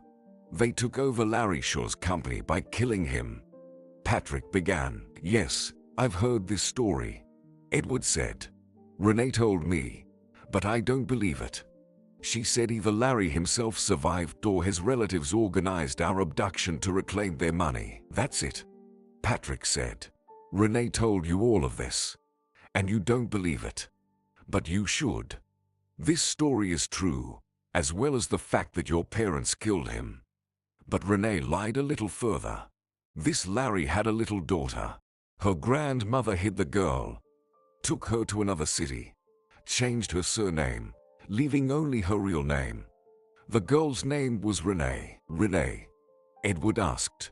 "Are you saying my Renee is the daughter of that Larry Shaw?" For a couple of minutes, Edward fell silent, trying to make sense of what he had just heard. "So, you're saying my Renee is his daughter? She comes to Boston and meets me. What are the chances that my parents would turn out to be the exact people whose families suffered? Or was it not a coincidence? Did Renee intentionally get close to me?" "Yes, Renee planned everything in advance. She got close to you to enter your family. There was no abduction. We simulated it with her. Renee wanted to get her father's money back and hurt your parents in the process." Edward's life collapsed like a house of cards. His parents turned out to be ruthless criminals, and the only girl he genuinely loved had used him. He was only needed by her as a means to achieve her goal. Renee regained consciousness in the dark basement. A rusty door, a single dim light bulb hanging from the ceiling, there was nothing more. Her last memory was trying to open the window in the guest room. She concluded that she must have been knocked out at that moment. Judging by the throbbing at the back of her head, she had been hit. Barnett had identified who she was and locked her in this basement with a specific purpose. They needed to get their money back. What would they do to her for that? Torture her. Renee knew one thing: as soon as they gained access to the account, she would become a nuisance to them. Most likely, she wouldn't leave this basement alive. So, she had to hold on as long as possible. Only that could give her a chance of survival. But what chance? Who could help her? Patrick. Unlikely. He probably wouldn't even have time to hide himself now. He might try to find her, but it was unrealistic. Edward could have helped, but he most likely would never find out where his fiancée disappeared to. Now Renee regretted not telling him the whole truth. What stopped her? The fear of seeing disdain in Edward's eyes instead of love. After all, he was a smart guy. He would have understood everything. How she used him to get close to his parents. And after that, Edward would never believe that Renee truly loved him. It seemed like Renee had been sitting in the basement for several hours before footsteps and the creak of the opening lock were heard behind the iron door. In the semi-darkness of the basement, Charles and Lucille stepped in first. Finally, the guard stepped in last. Victory gleamed on Lucille's face. "Well, Renee Shaw, your performance is over. What were you even hoping for? I don't understand. How stupid must one be to get involved with us?" Lucille sneered. "Get involved with you? And who are you? Who were you? A doormat for my father to pity. And him? Renee nodded at Charles. A pathetic lackey, renting out his wife to a wealthy man. My father was generous and didn't see the monsters around him. Enraged, Lucille took a step towards the girl and slapped her, but Renee instantly knocked her to the dirty floor. Charles snapped out of it and lunged at Renee with his arm extended for a strike, but his arm ended up pinned behind his back, and he fell beside his wife, face down. Only then did the guard regain his senses and threw himself at Renee with all his weight. However, even he couldn't handle the girl who had several titles in martial arts under her belt. Only together with Charles could they subdue Renee and throw her into the corner of the basement. Barnett was shaken by the sight of Renee sitting on the floor, licking the bleeding wound on her lip and still smiling. Charles said with fury, "You're just a rabid creature. And how skillfully you pretended to be an indifferent smartass. You've started all this in vain. You're certainly smart and understand what is required of you now. You need access to the account," Renee said with a smile.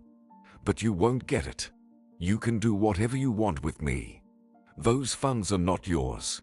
You can say goodbye to them forever." "You're mistaken," Lucille said. "We'll get the money back. You'll bring them to us yourself. You'll just sit here without food and water, and without light." Charles smirked. "This light bulb will go out as soon as we leave the room. Let's see how long you'll last." Barnett and the guard walked out the door. The dim light bulb went out immediately. Renee found herself in complete darkness. What would happen next? After talking to Patrick, Edward wanted to go to his parents, to shout at them, demand the truth. He wanted to see in their eyes that it was all a lie. They're not like that. But Patrick tried to persuade him not to. "If you tell your parents everything now, you'll endanger Renee. She's in your father's hands. Can't you understand that?" Finally, Renee. Edward didn't want to think about her. Her betrayal hit him harder than the truth about his parents. Learning that their relationship was just a game for her was unbearable. "Maybe Renee deserves what's happening to her now. She and my parents, they deserve each other," Edward said despairingly. "Stop. Right now, anger and resentment are speaking through you. When you come to understand everything, you might even comprehend Renee. She lived without parents, and all she had left of them were fond memories of her father. Before her death, her grandmother told Renee that her father was betrayed and murdered. After such information, she couldn't just stand by, living as if nothing happened. But she didn't plan to kill your parents. She just wanted to hurt them and reclaim what was hers. If there was a chance to probe the truth and make them answer for their crime, Renee would have done it. But there's nothing to prove now, so she did what she did." "She didn't plan to kill my parents," Edward said. "But she killed me, emotionally killed me. I was just disposable material to her. But I loved her deeply." "Wait," Patrick said. "Renee loves you. It's true. She was very worried about hurting you but couldn't turn away from the plan. At first, Renee saw you only as a spoiled boy. But over time, getting to know you, she fell in love." "What are you saying? And you think I'll believe that now? I understand you're saying this just so I can save your friend. You don't have to try. I'll do everything in my power anyway. But after this, I don't want to know or see Renee anymore. You say I can't reveal everything to my parents now. Okay, I won't. I'll talk to them later. But what do we do now? Where do we start?" "Think about where Charles could be keeping the girl. Maybe your family has storage spaces where there are no people. And if you can't remember anything, the only option left is to track your father." Edward and Patrick rented an inconspicuous car to avoid drawing attention and drove to the cottage community. Edward left the car in the parking lot with Patrick, telling him to wait. Charles was not at home, but Lucille was in her room. Edward went to his father's study and searched through all the drawers of the desk. Then he checked the laptop for their real estate. As it turned out, almost all of it had been recently sold, and Edward knew why. There were a couple of warehouses belonging to the company, but each of them had about 50 people working there. Edward felt desperate. The last option was to wait for his father and follow him. Edward went to the living room on the ground floor and sat on the couch. Deciding to wait for his father there, he grabbed his head in his hands. Strangely, he was deeply worried about Renee. Her betrayal hurt him, but his love hadn't faded. Edward couldn't forgive her, and Renee herself. These relationships had run their course for her. Now she didn't need him. Sitting on the couch in the living room, Edward was going crazy with thoughts when his eyes fell on his mother's purse lying nearby. Edward decided to dig into Lucille's bag. He immediately came across a piece of paper. When he unfolded it and read it, his heart skipped a beat with joy. This piece of paper was a lease agreement for a production facility outside the city. When Edward returned to the car to Patrick, he immediately understood. It worked. Edward found out the address. When they arrived at the correct address and saw Charles's car near the abandoned brick building, they parked their car nearby. The guys moved to the back seat and began to observe. 10 minutes later, Edward's father came out of the building, followed by his bodyguard, George. Charles said something to the guard and then got behind the wheel of his car. George returned to the building, closing the door tightly behind him. Security guard George was sitting on an old couch in one of the rooms of the abandoned building when there was an insistent knock on the door. He was surprised, thinking it might be the owner returning. Hastily, he rushed to open the door. When George opened the door, Edward confidently entered the building. Without giving the guard a moment to hesitate, he said, "Where is she? Lead me to her quickly. I have a couple of questions." "Who is she?" "I don't understand," said George, pretending not to know anything. "Enough. My father sent me. Do you seriously think I'm not aware of what's happening in my own family? Take me to her quickly. My father and I have an urgent question she needs to answer immediately." Edward spoke with such insistence, pressing George, who hesitantly started down the corridor. But before following the guard, Edward managed to open the entrance door, allowing Patrick to sneak into the building. George walked down the dark corridor, leading Edward, and inside him, doubt began to form that something was not right. Edward shouldn't know that Renee was locked up here. The owner often said that his son was not aware of his affairs. But it was too late to turn back. The man approached the rusty door, and Edward rushed forward to open it. George flicked the switch, illuminating the basement. Edward swung the door open abruptly and saw her. Renee was sitting on the floor, squinting from the light. One cheek of the girl was swollen, with a bruise on it, and there was a dried blood crust on her swollen lip. Hope gleamed in her eyes as soon as she saw her fiancé. Edward tried to act quickly, not giving George time to reconsider. "Get up," he told Renee. "You are coming with me." "To the guard," Edward said. "I'm taking her. My father ordered her to be moved to another location." But then George blocked the basement door and said, "The girl won't leave here without the owner's order. For now, I'll lock you both in here and call your father.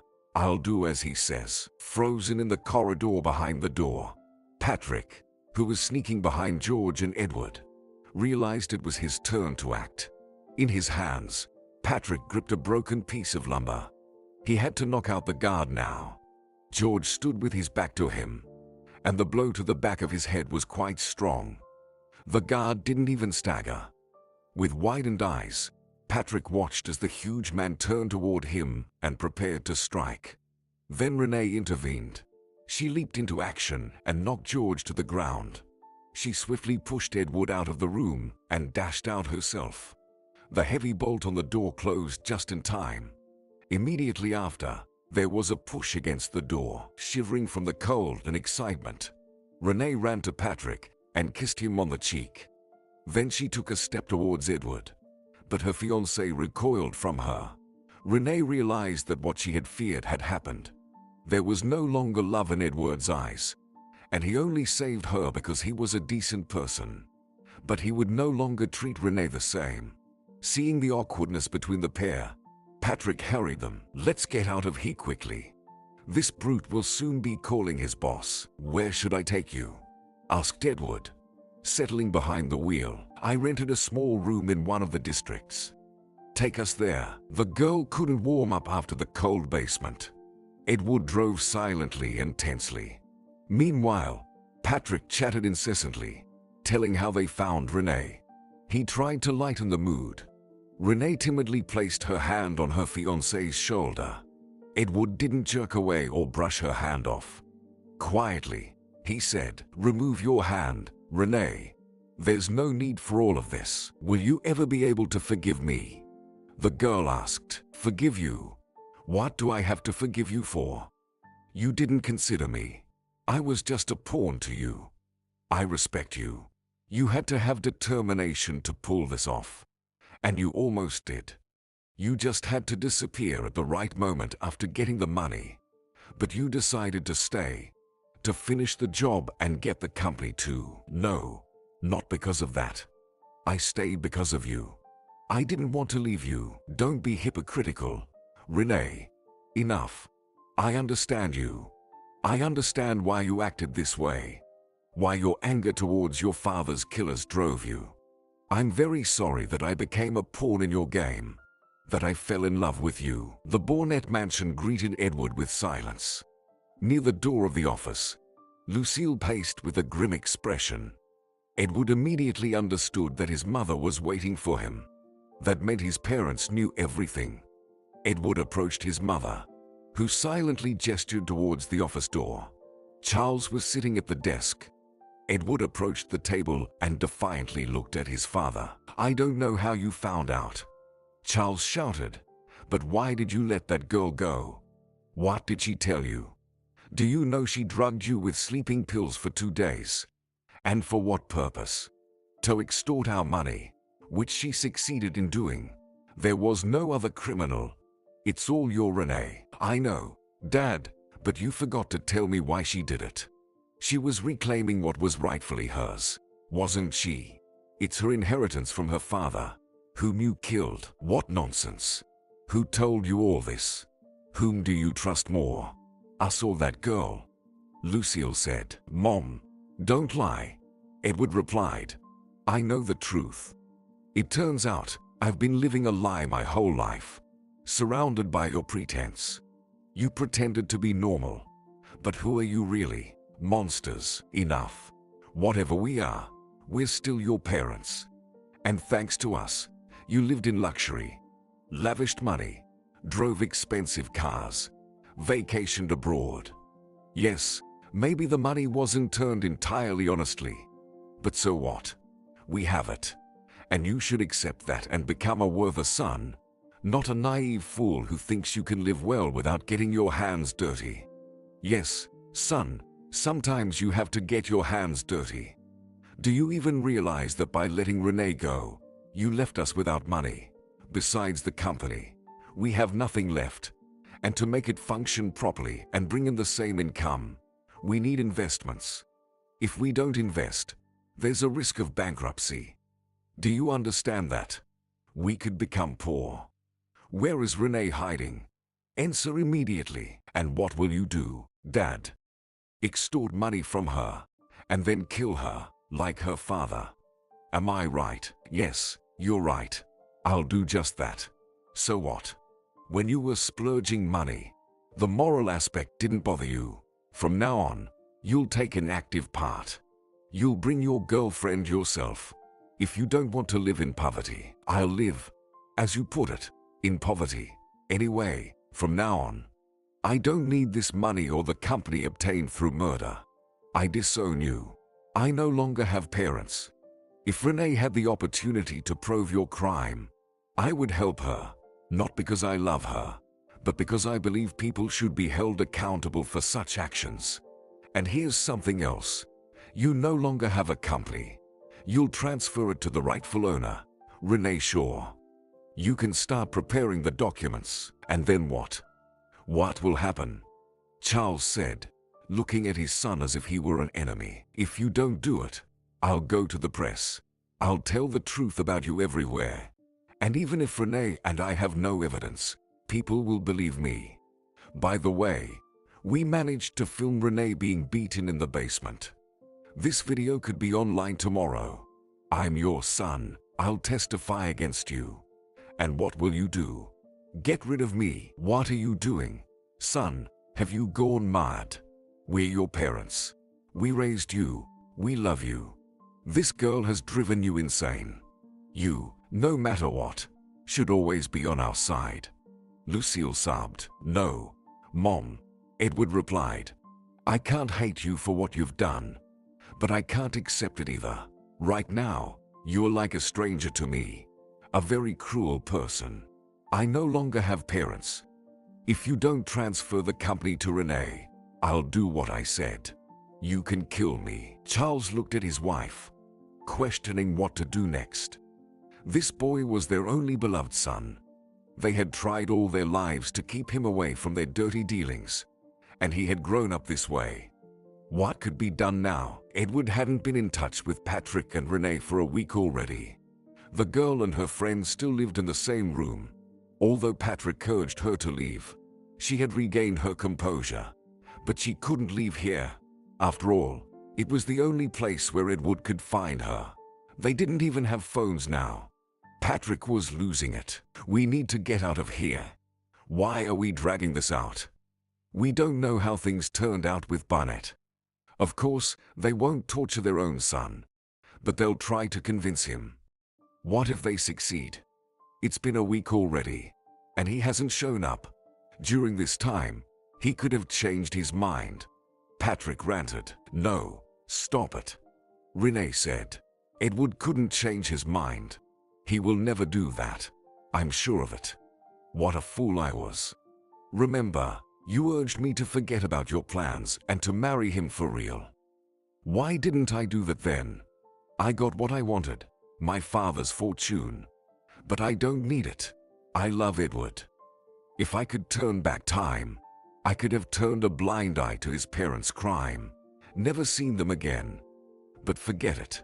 I just wanted to be with Edward. And now, yes, I'm rich, but it won't bring me happiness. I met someone with whom I could have been happy. And I, blinded by hatred, didn't see it. What now? Neither Patrick nor Renee could know that Edward was standing in the corridor behind the slightly ajar door. In his hands was a folder with documents showing that his father's company now belonged to Renee Shaw. It wasn't easy for Edward to make his parents do this, but he succeeded. He had come here now to give Renee what rightfully belonged to her and to leave. To leave forever, from Renee, from his parents.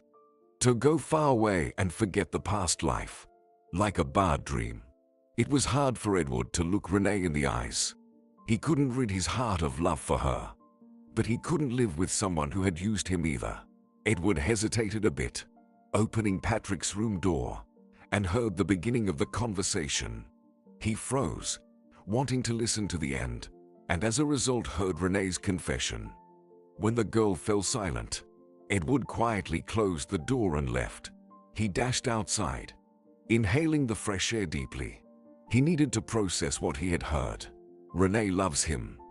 It's true. Spring was in the air outside. Renee enjoyed the weather, strolling through the park with her 2-year-old daughter, Linda. Glancing at her watch, she realized it was time to hurry home. Today was an important event for her and Edward. Their wedding anniversary, and she still needed to freshen up. Renee turned towards home and worked leisurely with Linda. 4 years. It's been exactly 4 years today since she and Edward got married. Renee remembered how Edward came to her with the company documents. To her words about her love for him, he simply replied, I believe you now. I love you too. Edward severed all ties with his parents. From Patrick, who was aware of all the rumors, Renee knew that Barnett had sold the mansion in the elite cottage settlement. And after that, they left Boston. From Edward, Renee knew that Lucille, at first, tried to contact her son. She called him until he changed his phone number. Then everything quieted down. And only after 6 months, after the terrible events, Renee and Edward were able to breathe out and get married. feeling truly free from the past. Renee didn't notice how she reached her home. The young woman and her daughter went up to their apartment. The apartment was huge, with 4 rooms, and the house was located in one of the most prestigious neighborhoods in Boston. This apartment was purchased with Renee's money. Her husband didn't object, but with one condition.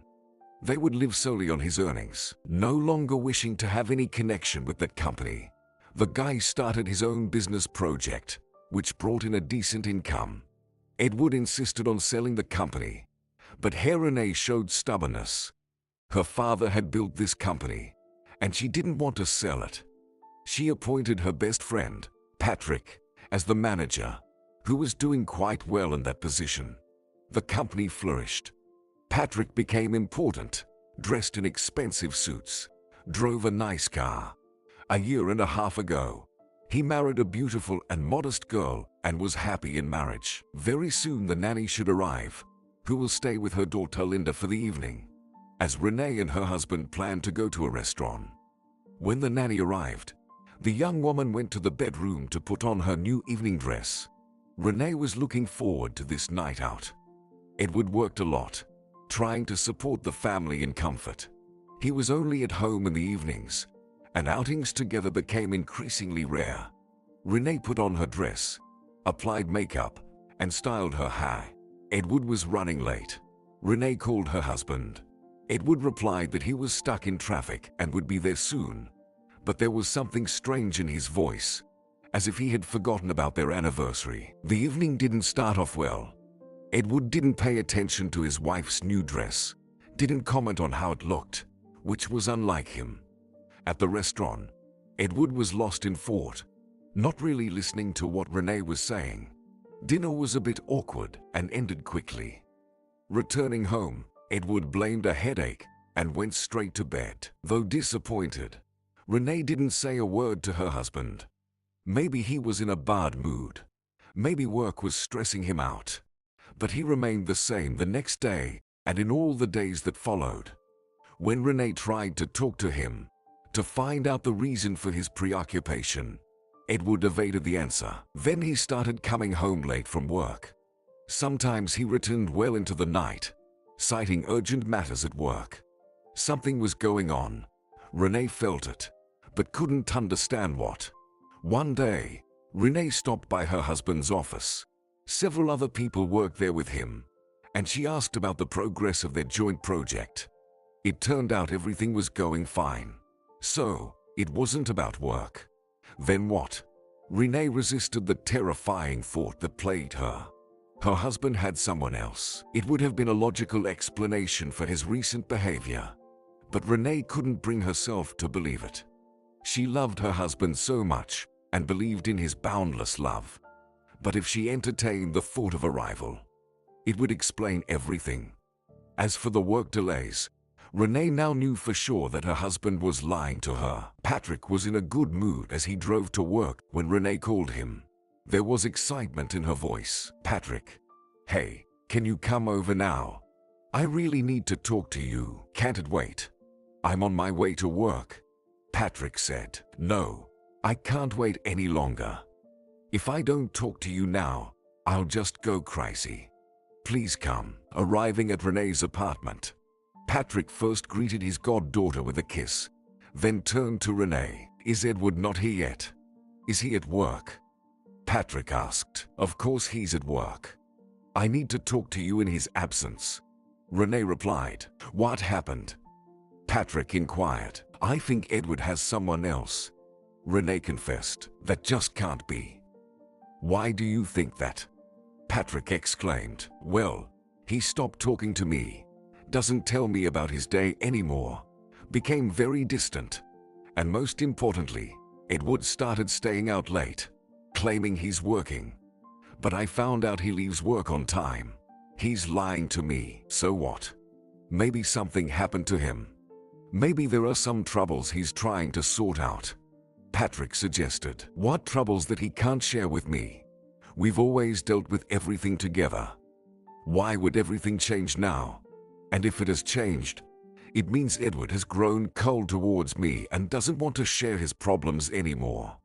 But he doesn't have any problems. Everything is fine with his business. There's only one explanation left. Patrick shook his head. He couldn't believe that Edward had found another woman.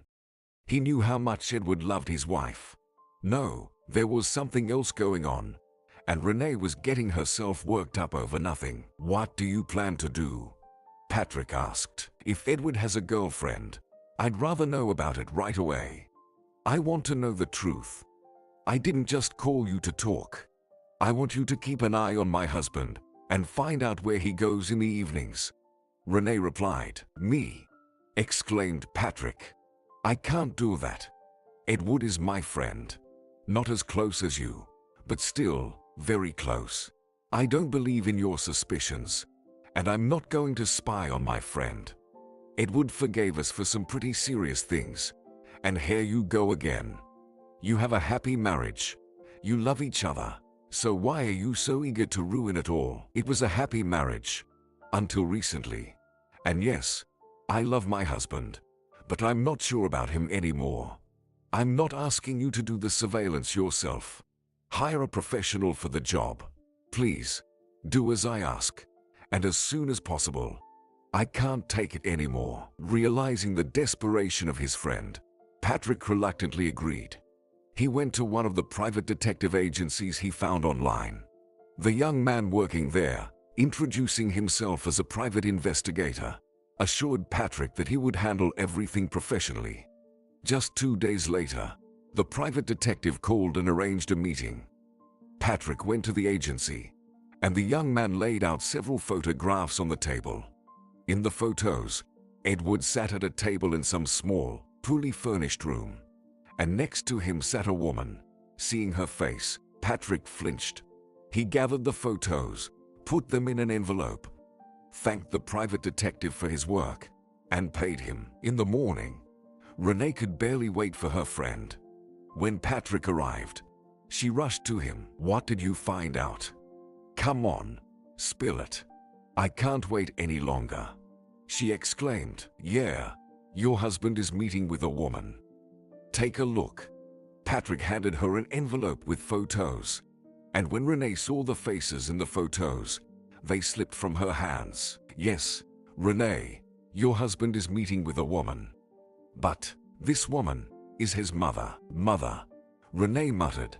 The mother he rejected. The killer of my father. Edward betrayed me by meeting with her. Renee kicked one of the photos. Look at them. Sitting there, smiling at each other. So, they've renewed their relationship, and Edward has forgiven and forgotten everything. He goes to her in the evenings, barely talks to me. This is betrayal. Patrick, I'm going to his workplace right now. I'll throw these photos in his face. No, said Patrick. Don't you dare do that. There might be an explanation for his meetings with his mother, but if you show him the photos, it will only create more discord between you. Edward will realize you've been spying on him. Don't you understand you'll hurt him again with this? Are you ready to lose your husband? He might not forgive you for this surveillance. He won't forgive, exclaimed Renee. But how can I forgive him? You have to understand, him meeting with his mother is like a knife in the back. Lucille is my enemy, a lifelong enemy. Maybe he made up with his father. It doesn't seem like it. The private detective said there was no one else in the house, just Edward and Lucille. And where she lives, it's hardly a home. It's a run-down building on the outskirts of the city. Edward should never find out we were following him. I don't know if you're ready to lose your husband, but I'm not ready to lose my friend. First, try to have an honest conversation with him again. And if that doesn't work, come up with something. Like you accidentally found out about Lucille. Edward returned home late. Hearing the sound of the door opening, Renee stepped into the hallway. She folded her arms across her chest and stood, looking at her husband with such a gaze that he immediately understood. His wife knew everything. Renee asked, "Are you meeting with your mother? Is she in Boston right now? How did you find out?" Edward asked. "It doesn't matter how I found out, but I'm wondering, what's going on with you? I even thought you had someone else." How could you, Edward? Why, Renee? Please sit down. I can't sit down, the girl said. Speak. All right, said Edward. I'll tell you everything from the beginning. And you listen to me quietly. About a month ago, Mom returned to Boston. She found out where I work and tried to stalk me there. But I refused to talk to her. And I didn't tell you, not wanting to worry you. Every day, leaving the office, I ran into Mom, silently got into the car, and drove off, leaving her standing there. But then, something about her appearance alarmed me. Mom had lost a lot of weight, and she looked very unhealthy. One day, I finally agreed to talk to her. That's when I found out that Dad was no longer with us. He took his own life a few months ago. Dad was used to living lavishly, commanding people, and then suddenly such a sharp change in lifestyle. Complete destitution. The proceeds from selling the mansion were enough to buy a new, modest home in one of the provincial towns. The remnants were gone in a matter of months. Dad couldn't get used to economizing. Then hell began for him. He had to earn money for food to avoid starving. Dad couldn't start anything serious, so he had to take a job as a security guard. The salary there, well, for him, it was peanuts. Dad couldn't live like that. He started drinking. And then, a few months ago, Mom came home and found him hanging. I know what you're probably thinking, that he deserved such a fate. You're probably right. But Mom, after Dad's death, she found out she has cancer, and you felt sorry for her. Renee said. Sorry enough to meet with her almost every evening. Have you fully reconciled? I mean, you understand that your father deserves his fate. But what about Lucille? Yes, maybe she has cancer. These things happen to people. But maybe this is also her punishment for the past. Renee, I asked you to listen to me first, said Edward. Once, I agreed to go to her apartment with her. I was hoping to have a serious conversation with her and tell her not to show up to me anymore. But when I got there, I was horrified. You can't even imagine the conditions she's living in. Mom says it's all she can afford right now. That evening, we talked a lot, something we hadn't done since I found out about their crime. Mom cried and told me how it happened, how she betrayed your father. In reality, she didn't want to do it. Dad forced her to. Finding out about his wife's affair with Larry, he threatened her that she would never see her son again, meaning me, or she would do what he ordered her to do. So, Mom committed this crime for my sake. Understand? She didn't want to. Dad threatened her. Renee, hear me out. Mom is just as much a victim of my father as you are. He forced her into committing the crime, and she didn't want to. You believe that? Renee yelled. How can you believe that? She's lying to you. She's just as complicit as your father. They planned it all together. And what about me? How did they treat me? Have you forgotten that Lucille and Charles came to my basement and humiliated me even more than your husband did? Of course, now she's left alone, without support, and most importantly, without money. She needs you. I admit she loves you, but she also wants to take advantage of you. But that's not true. Edward exclaimed. Mom doesn't want to take money from me. I offered, believe me. My mother, no matter what, is sick. She doesn't take my money. The only thing she agreed to is for me to rent her a decent apartment, and you've already done that, Renee said. How could you? Behind my back. That's it, Renee. I'm doing what I think is necessary, and I won't abandon my sick mother. Why should I leave her? After all, she turned out to be just as much a victim as you. I'm going to bed now, and you'll think about everything calmly. I know you are kind and understanding, and you should understand me. We'll talk when we've cooled down. This was their first family scandal. And the cause of this scandal was Lucille. It was she, the hypocritical snake. Renee didn't believe her for a second. She didn't believe that in her father's murder, Lucille was a victim, not an accomplice. This is a lie. Renee admitted that Lucille might actually have cancer now, something you couldn't fake. Moreover, the woman came to her son to complain and extort money from him. Edward is a kind person and has always loved his mother. But now Lucille returned, all miserable, abandoned, and sick. She knew her son's weaknesses and how to press him right to make him rush to her aid. Renee stayed awake for a long time, unable to calm down. Maybe Edward is right. Maybe it's better to cool down first. And even better, to discuss the situation with a close friend who always gives good advice. With Patrick. When Patrick saw Renee in his office in the morning, he immediately understood from her face that she had spoken with her husband. We talked. Edward confessed everything. He's seeing his mother because she has cancer. And supposedly, it turns out she's not a criminal but a victim. I understood the gist of it all. Something like this I suspected. Edward is a smart and strong man. But at the same time, he's very kind. And this is his mother. You should understand too.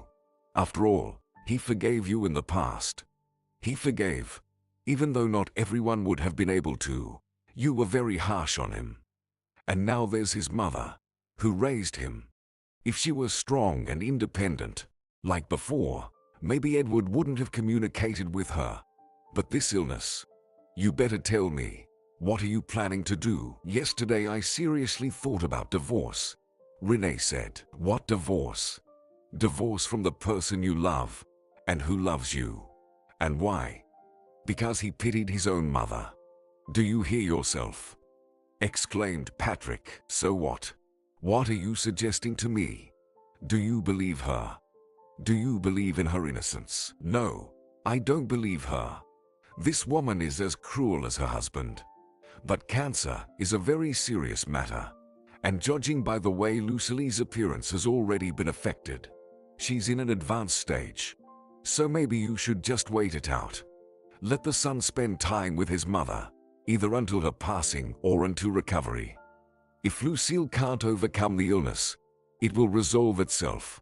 And if she recovers, then you can give ultimatums to your husband to send her away. Meanwhile, on the outskirts of the city, in a dirty room, a content Lucille awaited her son.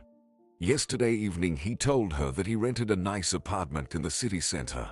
And today, Edward decided not to go to work, but to come to his mother and move her. The woman scrutinized herself critically in the mirror. She applied dark circles under her eyes, giving herself a sickly look, then inspected her head with the regrown hair. She sighed heavily and reached for the razor. There were no flaws in her performance. Since she's supposed to have cancer and have undergone chemotherapy, she should look accordingly. After shaving her head, she wrapped it in a scruffy scarf. Lucille didn't look very tidy now, wearing old cheap clothes. In addition to that, there was a melancholic expression on her face, with eyes filled with pain. This was how she greeted her son. Lucille didn't have any cancer. Everything was meticulously planned. She had been on a severe diet, giving herself an unnatural thinness for 3 months. Charles did indeed take his own life. After her husband's death, Lucille felt like her life was over. There was no money, and now there was no husband from whom she could demand it. Lucille saw a photo on one of the social media pages, on Renee's profile. What a happy family. Laughing Edward holds a cheerful daughter in his arms. Lucille's granddaughter, by the way, whom the grandmother had never seen in person. By what right does this Renee enjoy life? She took everything away from them with her husband. And Edward. He looks happy next to his wife and daughter. But it shouldn't be like this. Edward, their son, cannot be happy next to this trash. It was at that moment, looking at the photo on her phone screen, that Lucille understood what she would do next. She would fight for her wealthy life, for her son, for her money. How she would do it, the woman didn't know yet. There was no plan at first. But first, she needed to go to Boston and regain her son's trust. Lucille was sure that if she pretended to be sick, Edward's heart would soften. Of course, Lucille's story about how she suffered at the hands of her husband, forcing her to betray Larry Shaw, was a lie. All their actions were planned together with her husband. And the idea to sabotage the breaks was Lucille's idea. But Edward didn't need to know about it. For several months, Lucille prepared to return to Boston. She barely ate anything and learned how to apply makeup to give her face a sickly appearance. She felt sorry for her hair. It used to be magnificent, but she ruthlessly cut it off. Lucille didn't have money, but she had a few precious jewels left from her past life. She hid them from her husband. Returning to Boston, she sold these jewels. She still had connections in the city. She knew which doctors she could turn to for money to obtain the necessary documents confirming her cancer diagnosis. Her legend had to be supported by documentary evidence. Edward, sentimental as he was, wasn't a fool. The final touch to complete the image of a sufferer was Lucille moving in this run-down apartment. And as disgusting as it was for her to be in that room, she endured it. She knew that if everything went well, her son wouldn't be able to bait and would rent her a proper apartment. And that's exactly what happened. Edward just called and told his mother to get ready. He was coming to take her to the new apartment.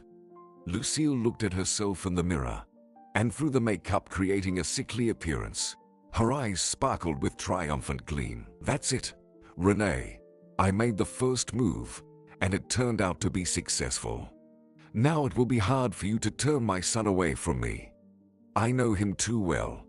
He won't be able to abandon his miserable mother. My next step will be to get acquainted with my granddaughter. Lucille genuinely wanted this. And then, what would be the logical conclusion of her triumphant victory? She hadn't fought it through yet, but she knew one thing. If something happened to Renee, an accident, for example, Edward would inherit both the money and the company. Everything would return to her hands because she knew how to manipulate her son. Renee returned home from the beauty salon, where she went to get her hair done. Edward, seeing his wife's new hairstyle, complimented her. Everything was almost back to normal. Almost, but not quite. There was always an invisible shadow of Lucille between husband and wife. Renee stopped opposing Edward's meetings with his mother. She decided to wait and see what Lucille would do next. And she set only one condition for her husband: that Lucille wouldn't touch their family. Let Edward meet her somewhere else. But at home, he wouldn't even mention his mother or try to reconcile them. It's been 2 months since Renee found out about Lucille's return. Edward calmed down. He no longer needed to hide anything from his wife. He was grateful to Renee for accepting the situation, and he became his old self. A loving, caring husband and father. A couple of times, he couldn't help but mention that his mother doesn't blame Renee at all. On the contrary, she feels guilty towards her. But Renee wasn't impressed. She knew too well how good Lucille was at pretending. So, Renee just waited for further actions from the cunning woman. Today, Edward had the day off, and without discussion, he sent his wife to get her hair done. He said he'd happily spend time with their daughter. Everything would have been fine if, by the evening, Linda hadn't uttered a new word for her. "Grandma, Grandma," the little girl said clearly. Renee was shocked. She squatted down in front of her daughter and asked, feeling Edward's frightened gaze behind her, "And who is this, Grandma? Did you see Grandma?" "Yes, Grandma came to visit us today, when Daddy and I were alone. She gave me a doll. Look, it's really beautiful, isn't it?" Renee stood up and turned to her husband. "How dare you?" she said. "You brought her into our home, allowed her near Linda. I don't understand why you're making such a tragedy out of this. So, Grandma met her granddaughter, but in your absence, just like you wanted. Mom isn't feeling well right now. Chemotherapy didn't give the expected results. She's afraid she won't make it, and she won't even get to meet her own granddaughter. Renee, do you have a heart? How can Mom harm Linda? You have no idea how happy she was to meet her granddaughter. She said she even felt better. I don't care how she feels. I accepted your meetings, even though it wasn't easy for me. But I won't let her near our daughter. Never again. Don't you dare. Do you hear me? Don't you dare. Why won't you let her? Are you the only parent? I'm Linda's father, and I have the right to decide too. Why are you so heartless? Mom is repenting. I don't believe in her repentance. Even if she does repent, one repentance is not enough to bring back my father, my happy childhood. And don't forget, if it weren't for you and Patrick, I wouldn't be here either. Thanks to your mother. So, spare me the talk about her repentance. She won't get anywhere near our daughter. Mark my words. Well, we'll see about that, Edward said. He left the room, and a few minutes later, Renee heard the front door of the apartment closing. That day, Edward didn't come home to spend the night. It had never happened before. In the morning, Renee wanted to call her husband, but she held herself back. He wasn't rushing to call either. Renee gathered her daughter and went for their daily work. They headed to the playground. Linda joyfully ran to the sandbox, seeing her friends there, and Renee waved to a red-haired girl. She also brought her son for a walk. Renee sat down on a bench. The boy's mother kept chatting non-stop. Renee remembered that she forgot to bring water for her daughter from home. Nearby, across the road, there was a supermarket. Renee decided to quickly run there to buy water. The red-haired girl agreed to keep an eye on Linda. Renee approached the road and stepped onto the pedestrian crossing. There were hardly any cars, and the girl didn't notice as a black, fully tinted car came flying around the corner. Without slowing down, it raced straight towards Renee. All this happened right in front of mothers and children walking in the playground. The red-haired girl jumped off the bench and covered her mouth with her hand, watching as Renee, flipping through the air and flying several meters, like a broken doll, fell onto the asphalt. In a cafe in downtown Boston sat a haughty woman. Nothing about this well-dressed figure betrayed the Lucille she had been just a few hours ago when meeting her son. She finished her second cup of coffee and tapped her fingers on the table. Lucille was starting to get nervous. She had been sitting in this cafe for 2 hours already, and George still hadn't shown up. Could something have gone wrong? Lucille had contacted George, her husband's former bodyguard, about a week ago, not finding a better candidate for what she had in mind. The man was very pleased to hear from Lucille, although he was disappointed that his employer was no longer alive. George was loyal to Charles, and now he was ready to extend that loyalty to his wife, for a fair fee, of course. When Lucille outlined her plan to him, George smirked. He himself despised Renee ever since he kept her in the basement, and she, knocking him off balance, slammed the door shut in front of him. So, there were no moral qualms for George about Lucille's assignment. Only the payment, and one more aspect needed to be discussed. Renee almost always works with her daughter. Rarely does she leave the house alone. This girl is my granddaughter. I don't want the child to get hurt. Choose a moment when the girl isn't with Renee. And what if it doesn't work out? If there isn't a moment like that, then what? Keep waiting. Or maybe, if the child gets a little hurt, it won't be so bad. If there's no other way, then fine, you can involve the girl. But try very hard to make sure the granddaughter stays alive. Understand? And finally, the huge man appeared in the cafe. He approached Lucille's table, and from the goofy smile on his face, she understood that everything had worked out. But something still bothered Lucille. Is everything okay with the granddaughter? Yeah. No need to worry. The girl stayed at the playground, and Renee went across the road. George paused, and his smile widened even more. Well, don't keep me waiting. Spill it. Renee, is she, judging by how she flipped in the air, there's little chance she survived that. And she fell dramatically. I watched from the rearview mirror. She lay there lifeless, quiet. Well done. I never doubted you. Here, take this. The woman pulled out an envelope of money from her purse. That's it for now. If I need you again, I'll call. Edward sat on a bench in the hospital, his head in his hands. Behind the doors of the operating room, Doctors were currently trying to save his wife. And at that moment, there was nothing more important to Edward. "Renee, my love, just live. Fight. Please fight. Survive. I can't live without you. Our daughter needs you. Don't leave her," muttered Edward. Edward didn't notice when Patrick burst into the hospital. "So, how is she? Is she alive?" asked Patrick. "She's alive. She's in surgery. The surgeon said her condition is very serious," replied Edward. "Well, did you get what you wanted? Is this what you had in mind when you started talking to your mother?"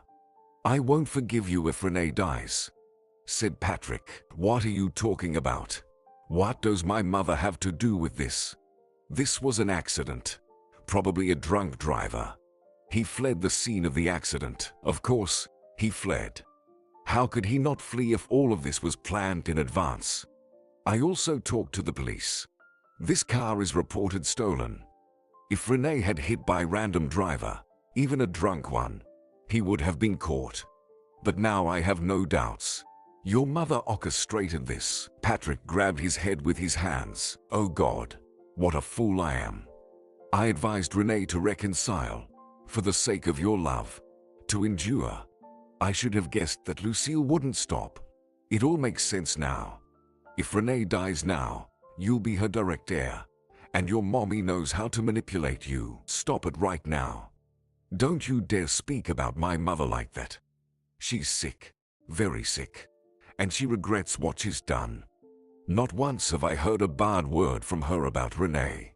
On the contrary, Mom feels guilty towards her." "I see. Your attachment to your mother has completely clouded your judgment. You're such a fool, ready to lose your wife but refuse to see the truth about your own mother." "I'm not ready. I can't lose Renee. I love her." The argument between the two men was interrupted by the surgeon who came out. He addressed Edward. "The operation was successful. We did everything in our power.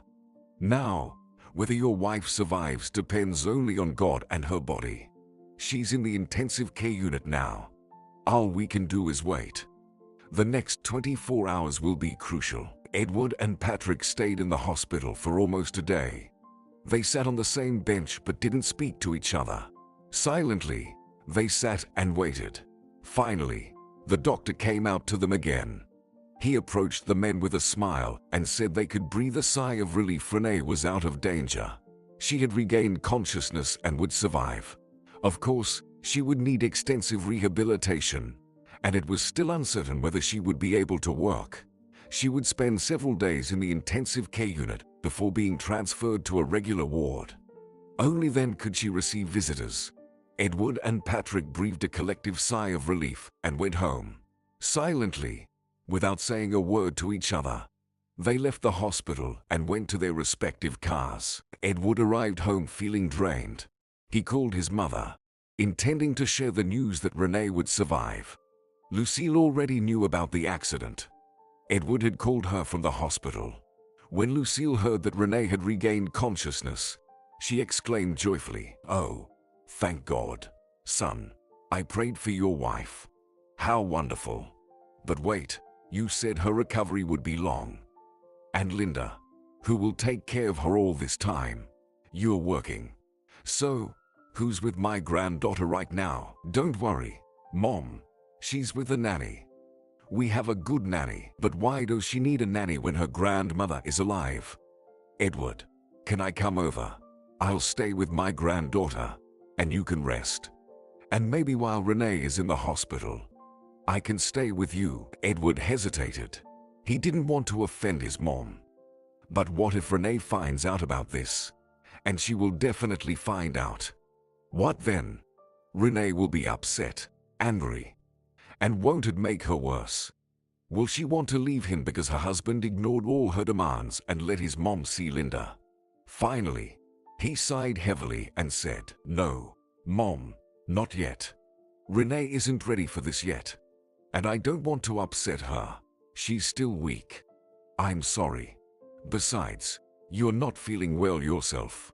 By the way, how are you feeling now?" "I'm fine, son. I'm holding on.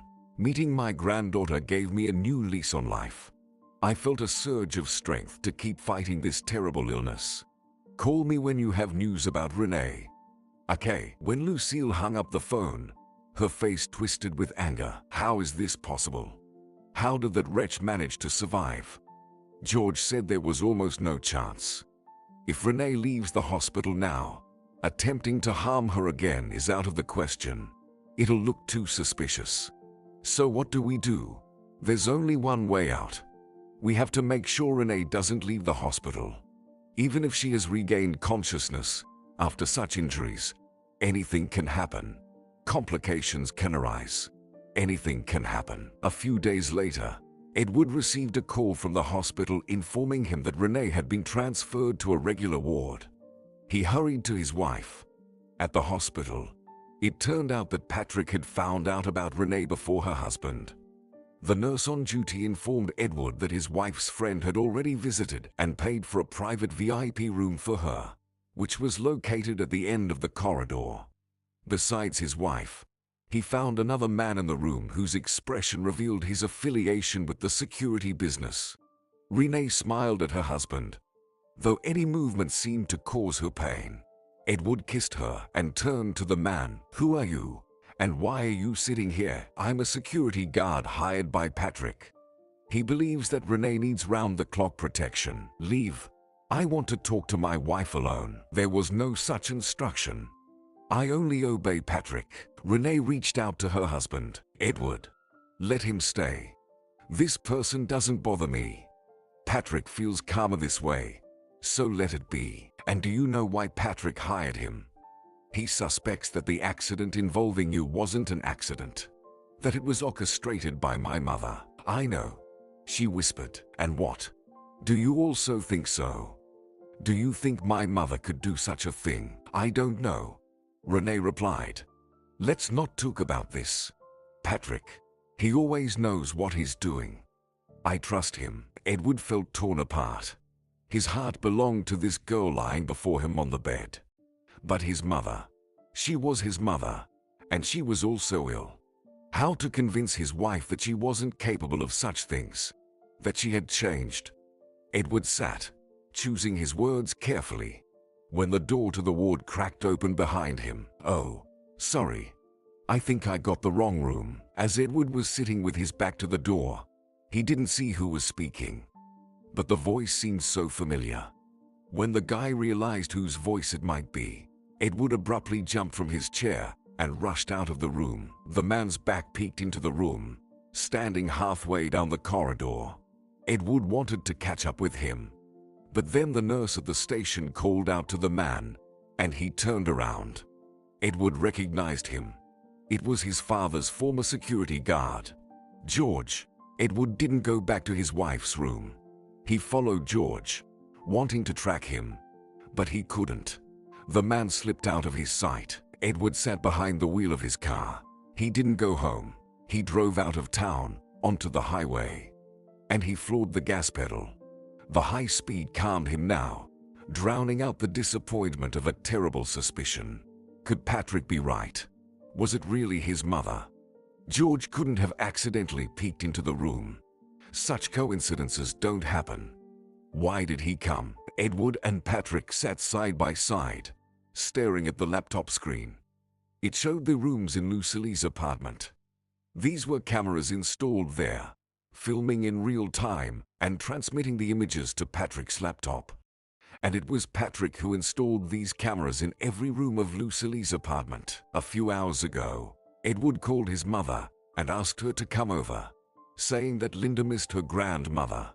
Lucille immediately came, unaware that there was a stranger in her apartment at that time. And that stranger was Patrick. Edward himself called him and agreed to check his theory about Lucille. Just to check. While Lucille was at her son's house, playing with her granddaughter, her phone rang several times. She ignored the calls. Edward noticed this, although previously it wouldn't have seemed suspicious to him.